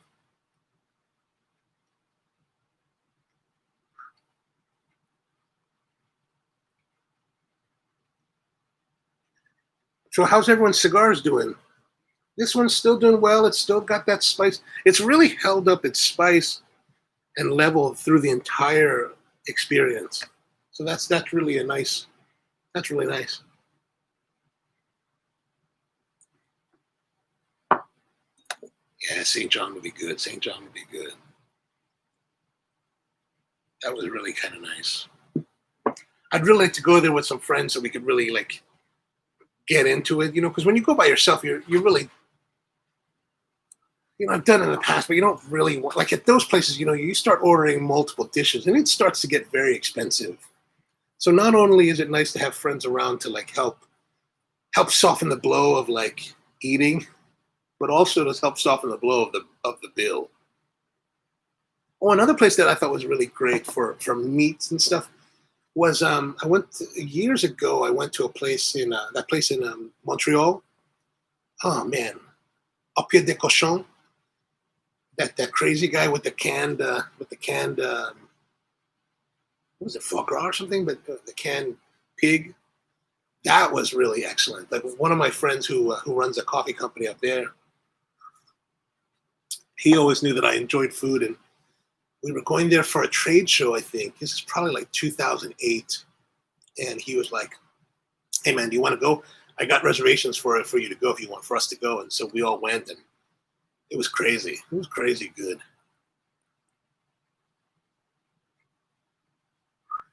price I would, so Rusty says, the price I would pay for fine dining, I would rather go to North Carolina, rent a car, and drive through barbecue country. Yeah, that's good. You know, my favorite place that my buddy who owns the place in Florida that I was telling you about, Volta, in 2013, we were doing this class in Williamsburg, Virginia, and he was telling me about, he just went to this barbecue joint in Goldsboro, North Carolina, which is about an hour from Aden. And Aden is the place where that barbecue joint called the Skylight Inn is located.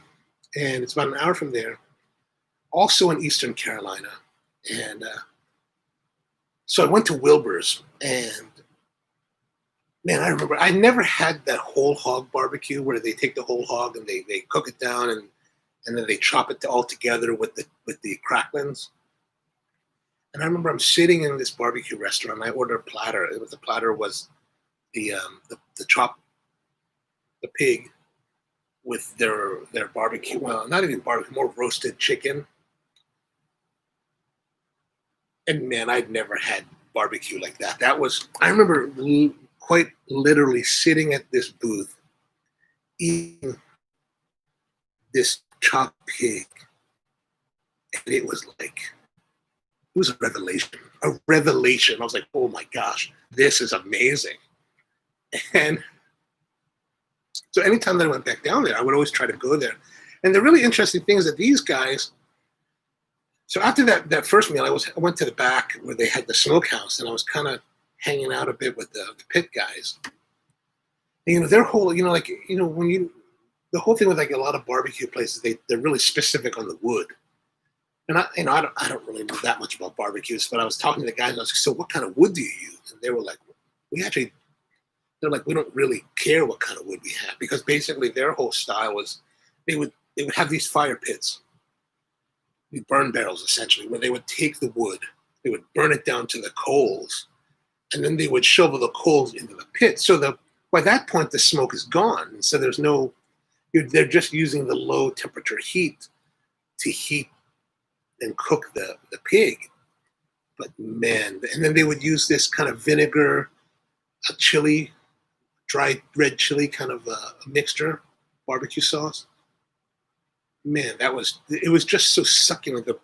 The tenderness, the juiciness, the flavor, and the way that the vinegar and the peppers worked together. It was just fantastic. So then, like a bit later, maybe a year or two later, I was back down in North Carolina again, and I went finally to Skylight in Aden. And Skylight is supposed to be the holy grail of this type of barbecue. It was good. I kind of wish that I had gone to Skylight first, because after Wilbur's, I found Skylight to be a little bit disappointing. It was good, but man, that Wilbur's was something special. Something special. Tony agrees with Rusty. That's good. That's good. And then, yes, the duck in a can. You had that. Okay, yeah, that was good. The au pied de cochon. That was a crazy meal. Like we ordered, like I was with some friends, so we ordered like a ton, like just ridiculous amounts. We're like, yeah, we'll have this, and we'll have this, and we'll have this, we'll have this, we'll have this, we'll have this. And it's just foolishness. But I think you should try out, one of the things to rent a car is to fly out to do Central Texas, to their barbecue place, man.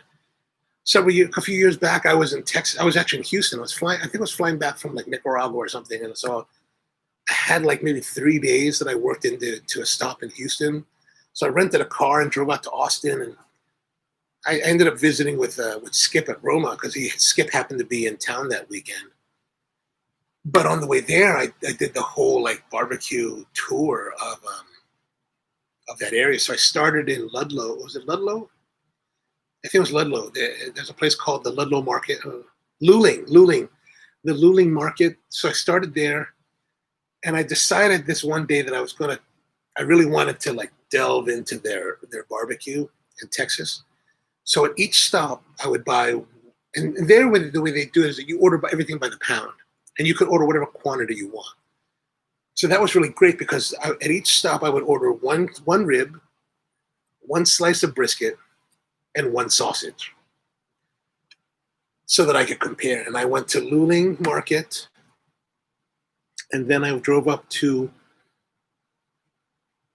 what's the name of the town there? The real famous town. Anyway, I drove up there, went to a barbecue place called Chisholm Trail. Then I went to Black's and Smitty's, and then ended my tour at Kreutz. And each one I had, one piece of each. And it was really educational as far as like barbecue. Like, I thought that, and this is the thing that I learned, is that I figured that they were all very good. Like, let's say the brisket, for example. The brisket, and I would always get the fattier brisket, right? And the brisket, of all the ones that I had, the brisket that I liked the most was at Kreutz, the last stop. It just had, to me, the best flavor and the best tenderness and juiciness. But it kind of made me realize, think that they're all excellent. And I'm guessing that depending on the time of day and when you went and just whatever stars were in alignment, that maybe had I gone the next day, Kreutz would have been very good, but maybe I might have thought that Black's was the best. So I wondered how much fluctuation would happen between the days that I would like, one over the other. And then I also did Franklin, but I did Franklin back in 2011, before Aaron Franklin became really, really famous, and you had to wait like 6 hours. So back then, I think they opened at 11. So I'm not really one that's a fan of waiting, so I don't really wait. But when I went to Franklin, they were still relatively unknown. So the line, we probably waited in line. We probably got there at 11, and there was only maybe 15 people ahead of us in line. So we didn't really wait very long. And, of course, I was still very green with barbecue back then. So I remember it being good. I just don't remember if it was amazing. And then Al saying style switch. Yes. Al and I were planning to go to the Roma Craft Roma Fest in Austin last month. We were supposed to go at the very beginning of the month. They were going to have this big party, and Style Switch was going to be the caterer for that event. I was really looking forward to trying Style Switch finally. I'm really interested to try their stuff. So now they've rescheduled it for Memorial Day weekend in next year. So if that happens, I think I'm going to get the chance to finally try this Style Switch. So Al, did you find much? Can you identify what differences you found with Style Switch from the other barbecues you've had? That reminds me of when I went to eat with my brother and my niece and nephew at a Mission barbecue this past weekend. And that's the one thing that I wish they would do here in this area with barbecue joints. Here barbecue joints, they want to give you like a platter that's all prepared. And really, I would like to do more of what I did in Texas. Just get a slice of brisket, and I want to try the different flavors. And but most of these barbecue joints, you gotta order a platter, and they don't always include everything that I would like to have. Because I would like to have a brisket, I would like to have the sausage, I would like to have the rib. But it's either one or the other, in a lot of these places. So I find that a little bit disappointing. Another thing that I don't really like about barbecue joints, not just in this area, but I guess outside of the barbecue capital, is that if you go to Mission, I've always found Mission barbecue to be the cooking of the meats is pretty on point. It's always very tender and properly cooked. But where I've always kind of found a little bit of confusion for a lot of the barbecue places here is that, at Mission, they have 9 different sauces that you can try. And I get that. A lot of people want to have, different flavors. But I really like the idea of, when you go to these places like in Texas and in South Carolina or North Carolina, they're very much this is our sauce. Well, do you have it? No, this is our sauce. There's no other choice for you. You have our sauce because this is what we believe. And I do tend to prefer that. I would like to try the barbecue the way that they want us to have it, the way that they intended. That's their vision of barbecue. I may not agree with it. I may not even like it, but I would like to experience their deal. Whereas when you go to these other barbecue joints and they've got all these different sauces. It's like, what is it you're really intending? Yeah, as Tony says, yeah, no barbecue identity. Yeah, exactly. Exactly. And Al says most places do one thing really well, but the nailed brisket, pulled pork, and ribs. Yeah, I hear you on that. Plus, if you go to the Dripping Springs spot, they have crayfish bacon boudin. Oh, speaking of boudin, that's what I've been thinking about lately. Do you guys know of any place here in Baltimore or Maryland that sells boudin? You know, the whole like rice stuffed in the sausage thing? Because I would like to get some. My cigar's gone out again. And I've actually squeezed a little bit, so now I old habits. So we'll try to see if this lighting around the ring will do it again the second time, even though I've punched out the center.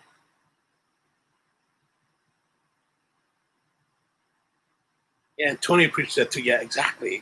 We need to have more of that. So Tony, why don't you open a barbecue joint in your pole barn so we can have good barbecue around here? I would appreciate that.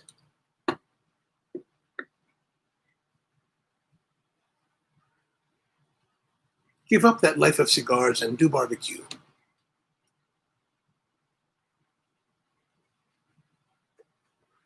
See, this is where the stuff falls out, and now it's burning my finger.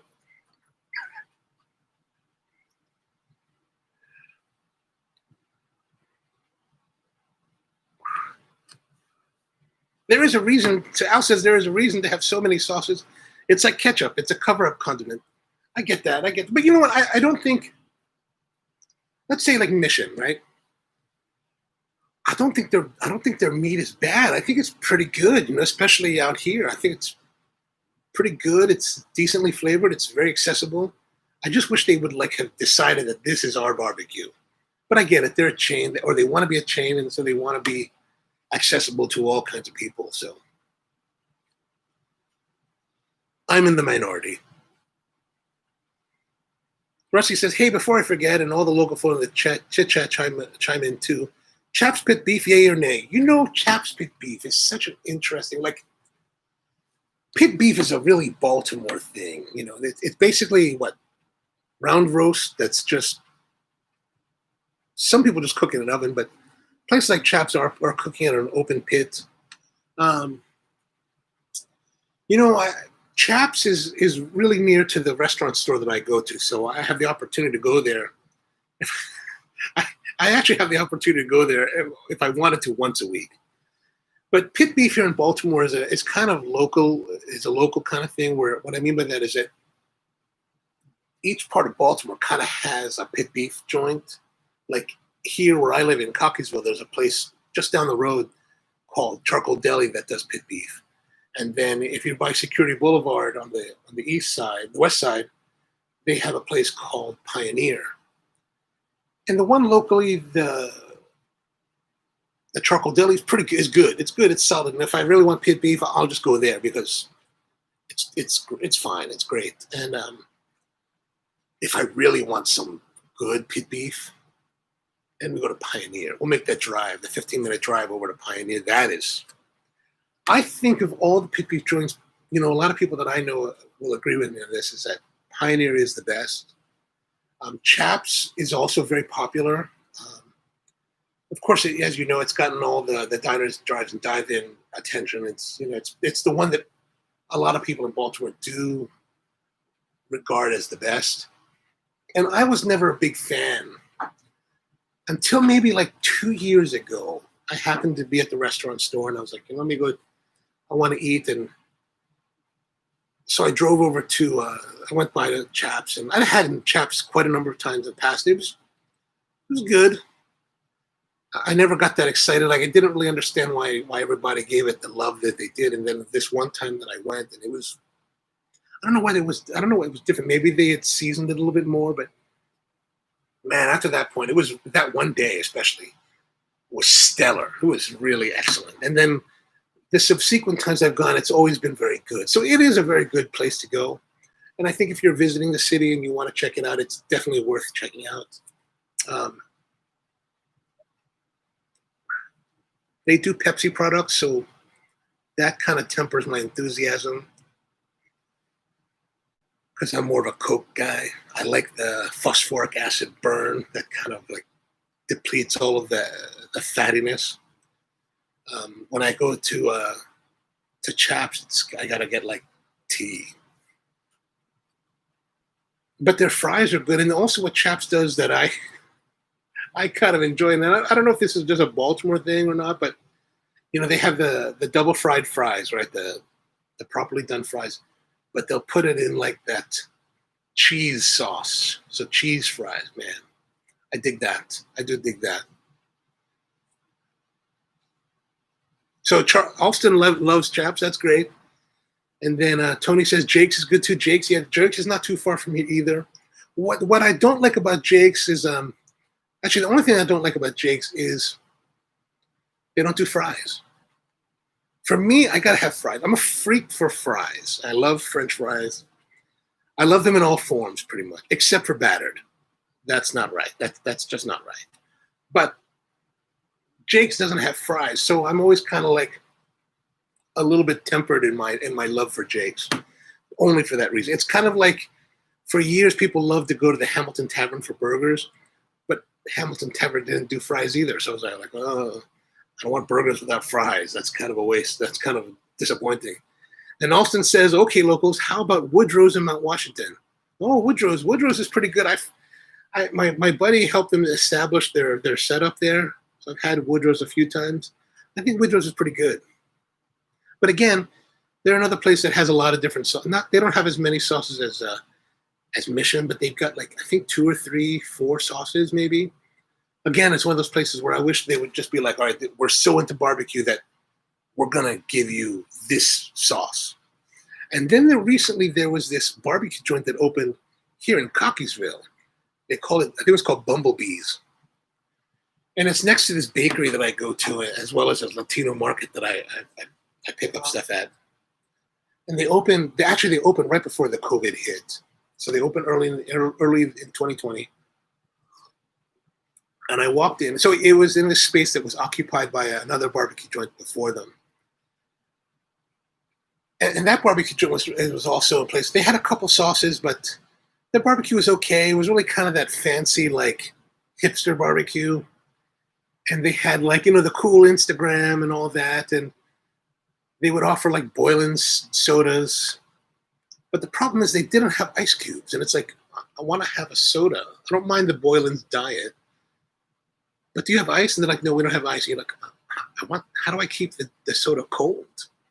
So I get that crisp. And sadly, they went out of business. They were actually pretty good. And this place called Bumblebees opened, and they were like, so I went in there the first time. I actually went there once. I went there once, and I was like, hey, what do you guys have? And they told me, and I was like, oh, cool. And because this place was a barbecue place before, they also had a pit. I think they had an old hickory pit. And so I started asking them questions about the barbecue. I was like, oh, you make the barbecue here? And it was this husband and wife team, and the husband was really kind of like defensive. Like he was really coy with the answers. Like,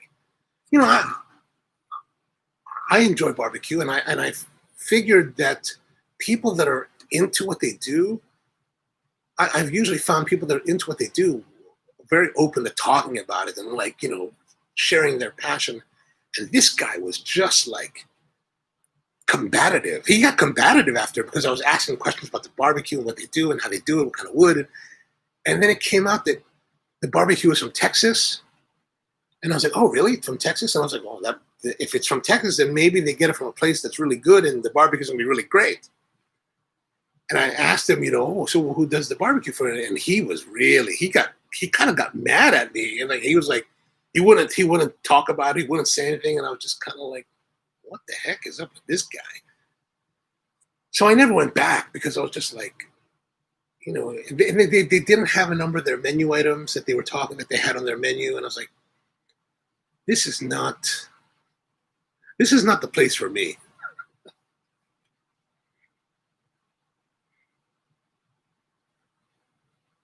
So Tony says that I guess Woodrow's, a homage to Franklin, good but expensive.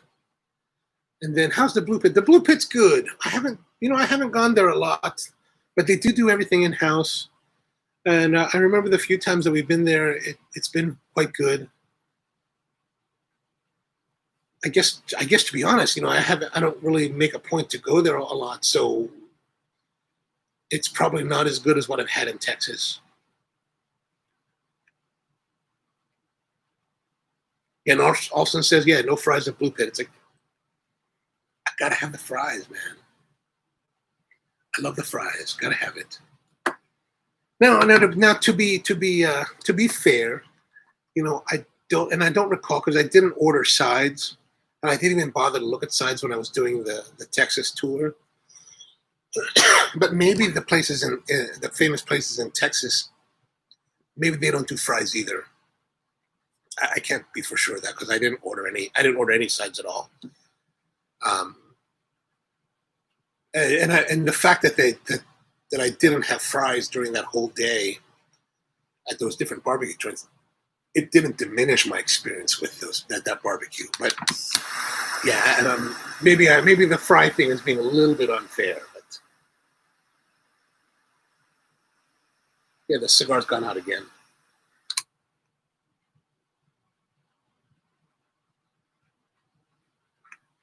But to answer your question, Austin, I do think that Blue Pit's worth checking out. I mean, Woodrow's is checking out if you haven't been there. They do smoke their meats, and I think it's pretty good. I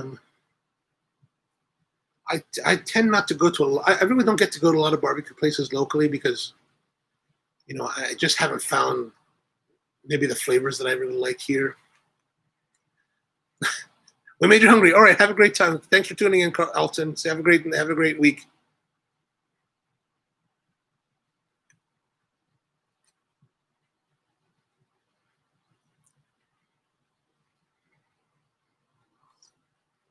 So this cigar is doing pretty well. Still got the same flavor, even though I had to relight it, and with the threat of possibly getting more of the acridity, it actually hasn't occurred at all. It still maintains the nice spice, the strong spice.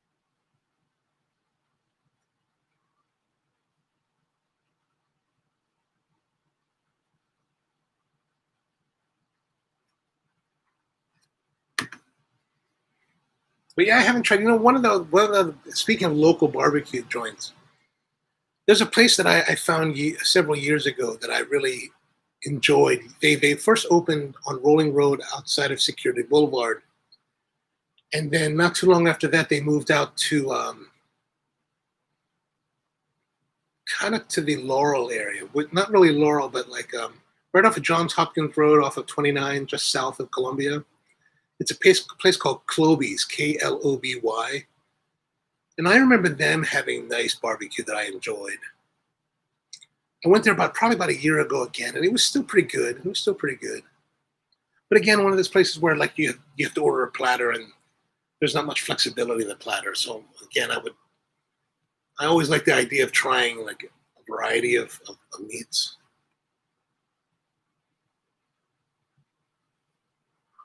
So Tony asks, the big question is, would you buy it again? That is always the big question.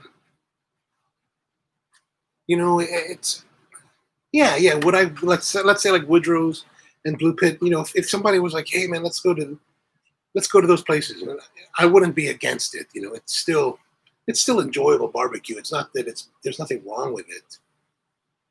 I would like to see I would love it if there was some place that would do the whole hog barbecue here in Baltimore. That would be very special. I get it, roast a whole hog. No one's really done that, so no one's really sure if there's a market here for that. So I get why there's probably none of them around here. But if you could have Wilbur's level, like whole hog barbecue, that'd be cool. That'd be cool. Oh, the cigar. Would I have this again? Yeah, I guess so. I mean, here's the thing. Like, my personal palate, I think it's a really well-made cigar. It's really good. It's really consistent. It's been very, very predictable the entire way. It's been very consistent the entire way. It's been enjoyable in that respect. But for me, my personal palate, I'm not really a big person that really gets into the whole like black pepper thing. Like that's kind of been my thing with like, let's say like the Opus X or the Sungrown Rosado from Fuente, or even a lot of them my father's stuff, like the Blue Label my father, and those peppery my fathers. Like I'm not really a black pepper cigar fan. So as much as I think it's an enjoyable cigar, like I tend not to go to those type of cigars.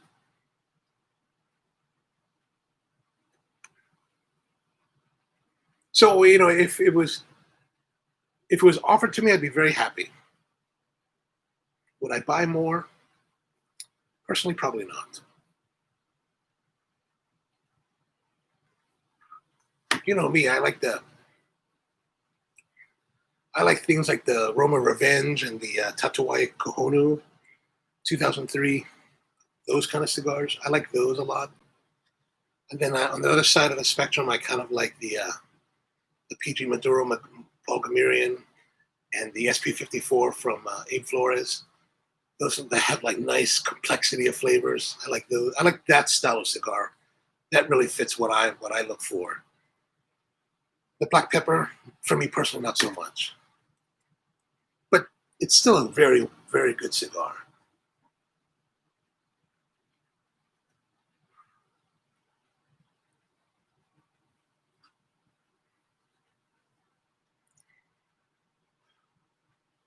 Also, I finally got I almost got my shoes back.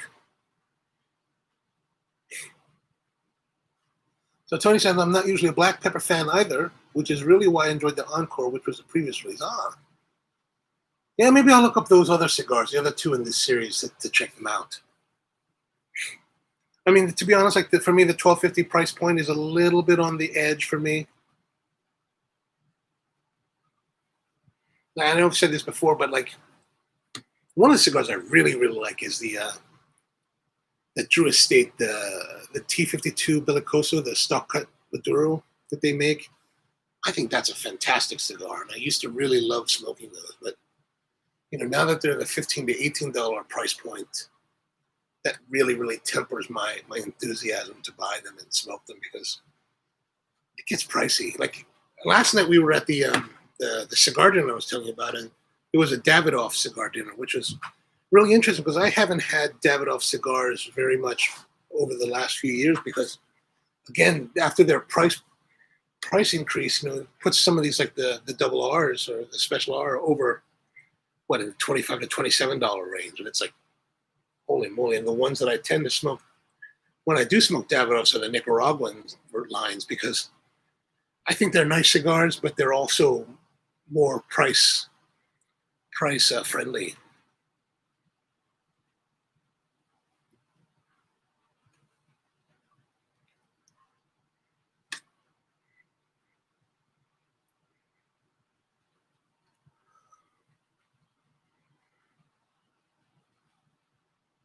But like I said, last weekend I went down to Falls Church to go visit this guy Steve, who owns a place called Beato's Leatherworks. So if you ever need like a cobbler to do shoe repair, this guy is really, really excellent. I found about him well over a year ago, probably about 18 months ago on YouTube. He's got a channel called Beato's Leatherworks, BEDO Leatherworks, and he does a lot of like his videos are really about shoe rebuilding, and he does like fantastic work. And so I had these work shoes that I'd had for like over 20 years, and they really had reached a point of dilapidation last summer, to the point where, like, the leather uppers were really severely cracked. The cloth lining on the inside was really wearing through and fraying. And I wanted to buy new shoes, really, because it's much more economical to just buy new. But this was a shoe, so it looks kind of like those Timberland work boots, the tall boots, but without the boot part, the tall part. And I think they're really kind of cool looking, and they're really comfortable. But the problem was that nobody makes this style anymore. So I couldn't find. I looked for a long time to try to find some new ones, but nothing was new. And so after finding Steve, I was like, well, he's only in Falls Church. I'll drive down there. So I drove down there one day and dropped off the shoes to him. And it took a long time. Like, it took like a year to get them to be completed. And he did this whole rebuild. He rebuilt the uppers. He reconditioned the uppers. He redid their lining, put suede lining on the inside the uppers. Redid the footbed completely, put new soles. I mean, it's essentially a brand new shoe. The problem is when you're building a shoe, when you're reconstructing a shoe to that extent, is that when you reassemble it without a last, when you make custom shoes, a lot of times, well, the proper way to do it is to take a measurement of the foot from all the dimensions, and then you create a custom last, a wooden last, where you build the shoe around it so that it fits properly. Well, without the last, Steve rebuilt this shoe. So when I first got them back in July, man, they were like too narrow, just severely tight. Like I couldn't even get my feet into them because I have pretty wide feet. And so I brought him back, and we talked about it, and he was reworking them, stretching them out. And I went down there like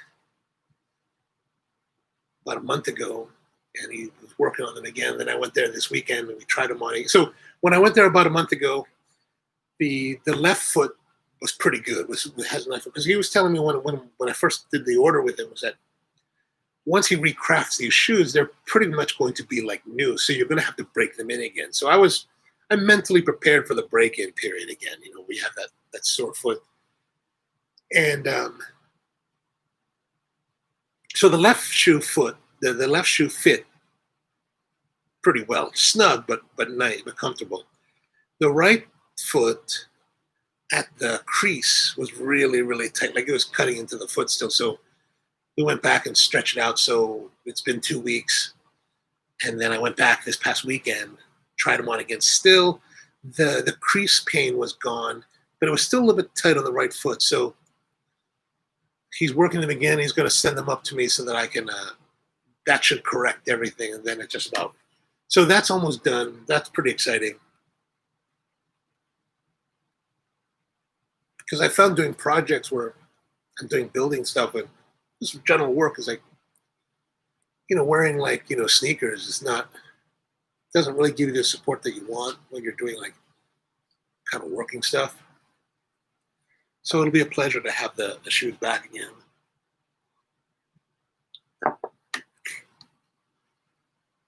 All right, we're getting there. Look at that. It's almost there. Still holding the same flavor, still good spice.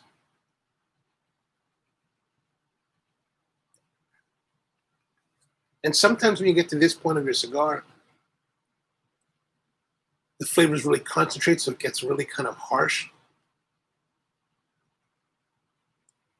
I'm not really getting that harshness this time.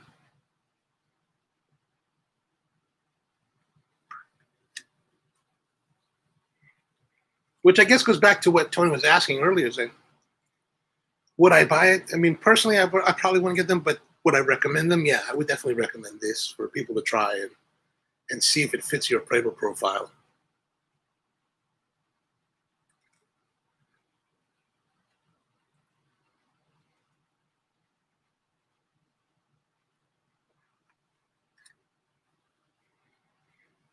All right, so we're running at about 2:30.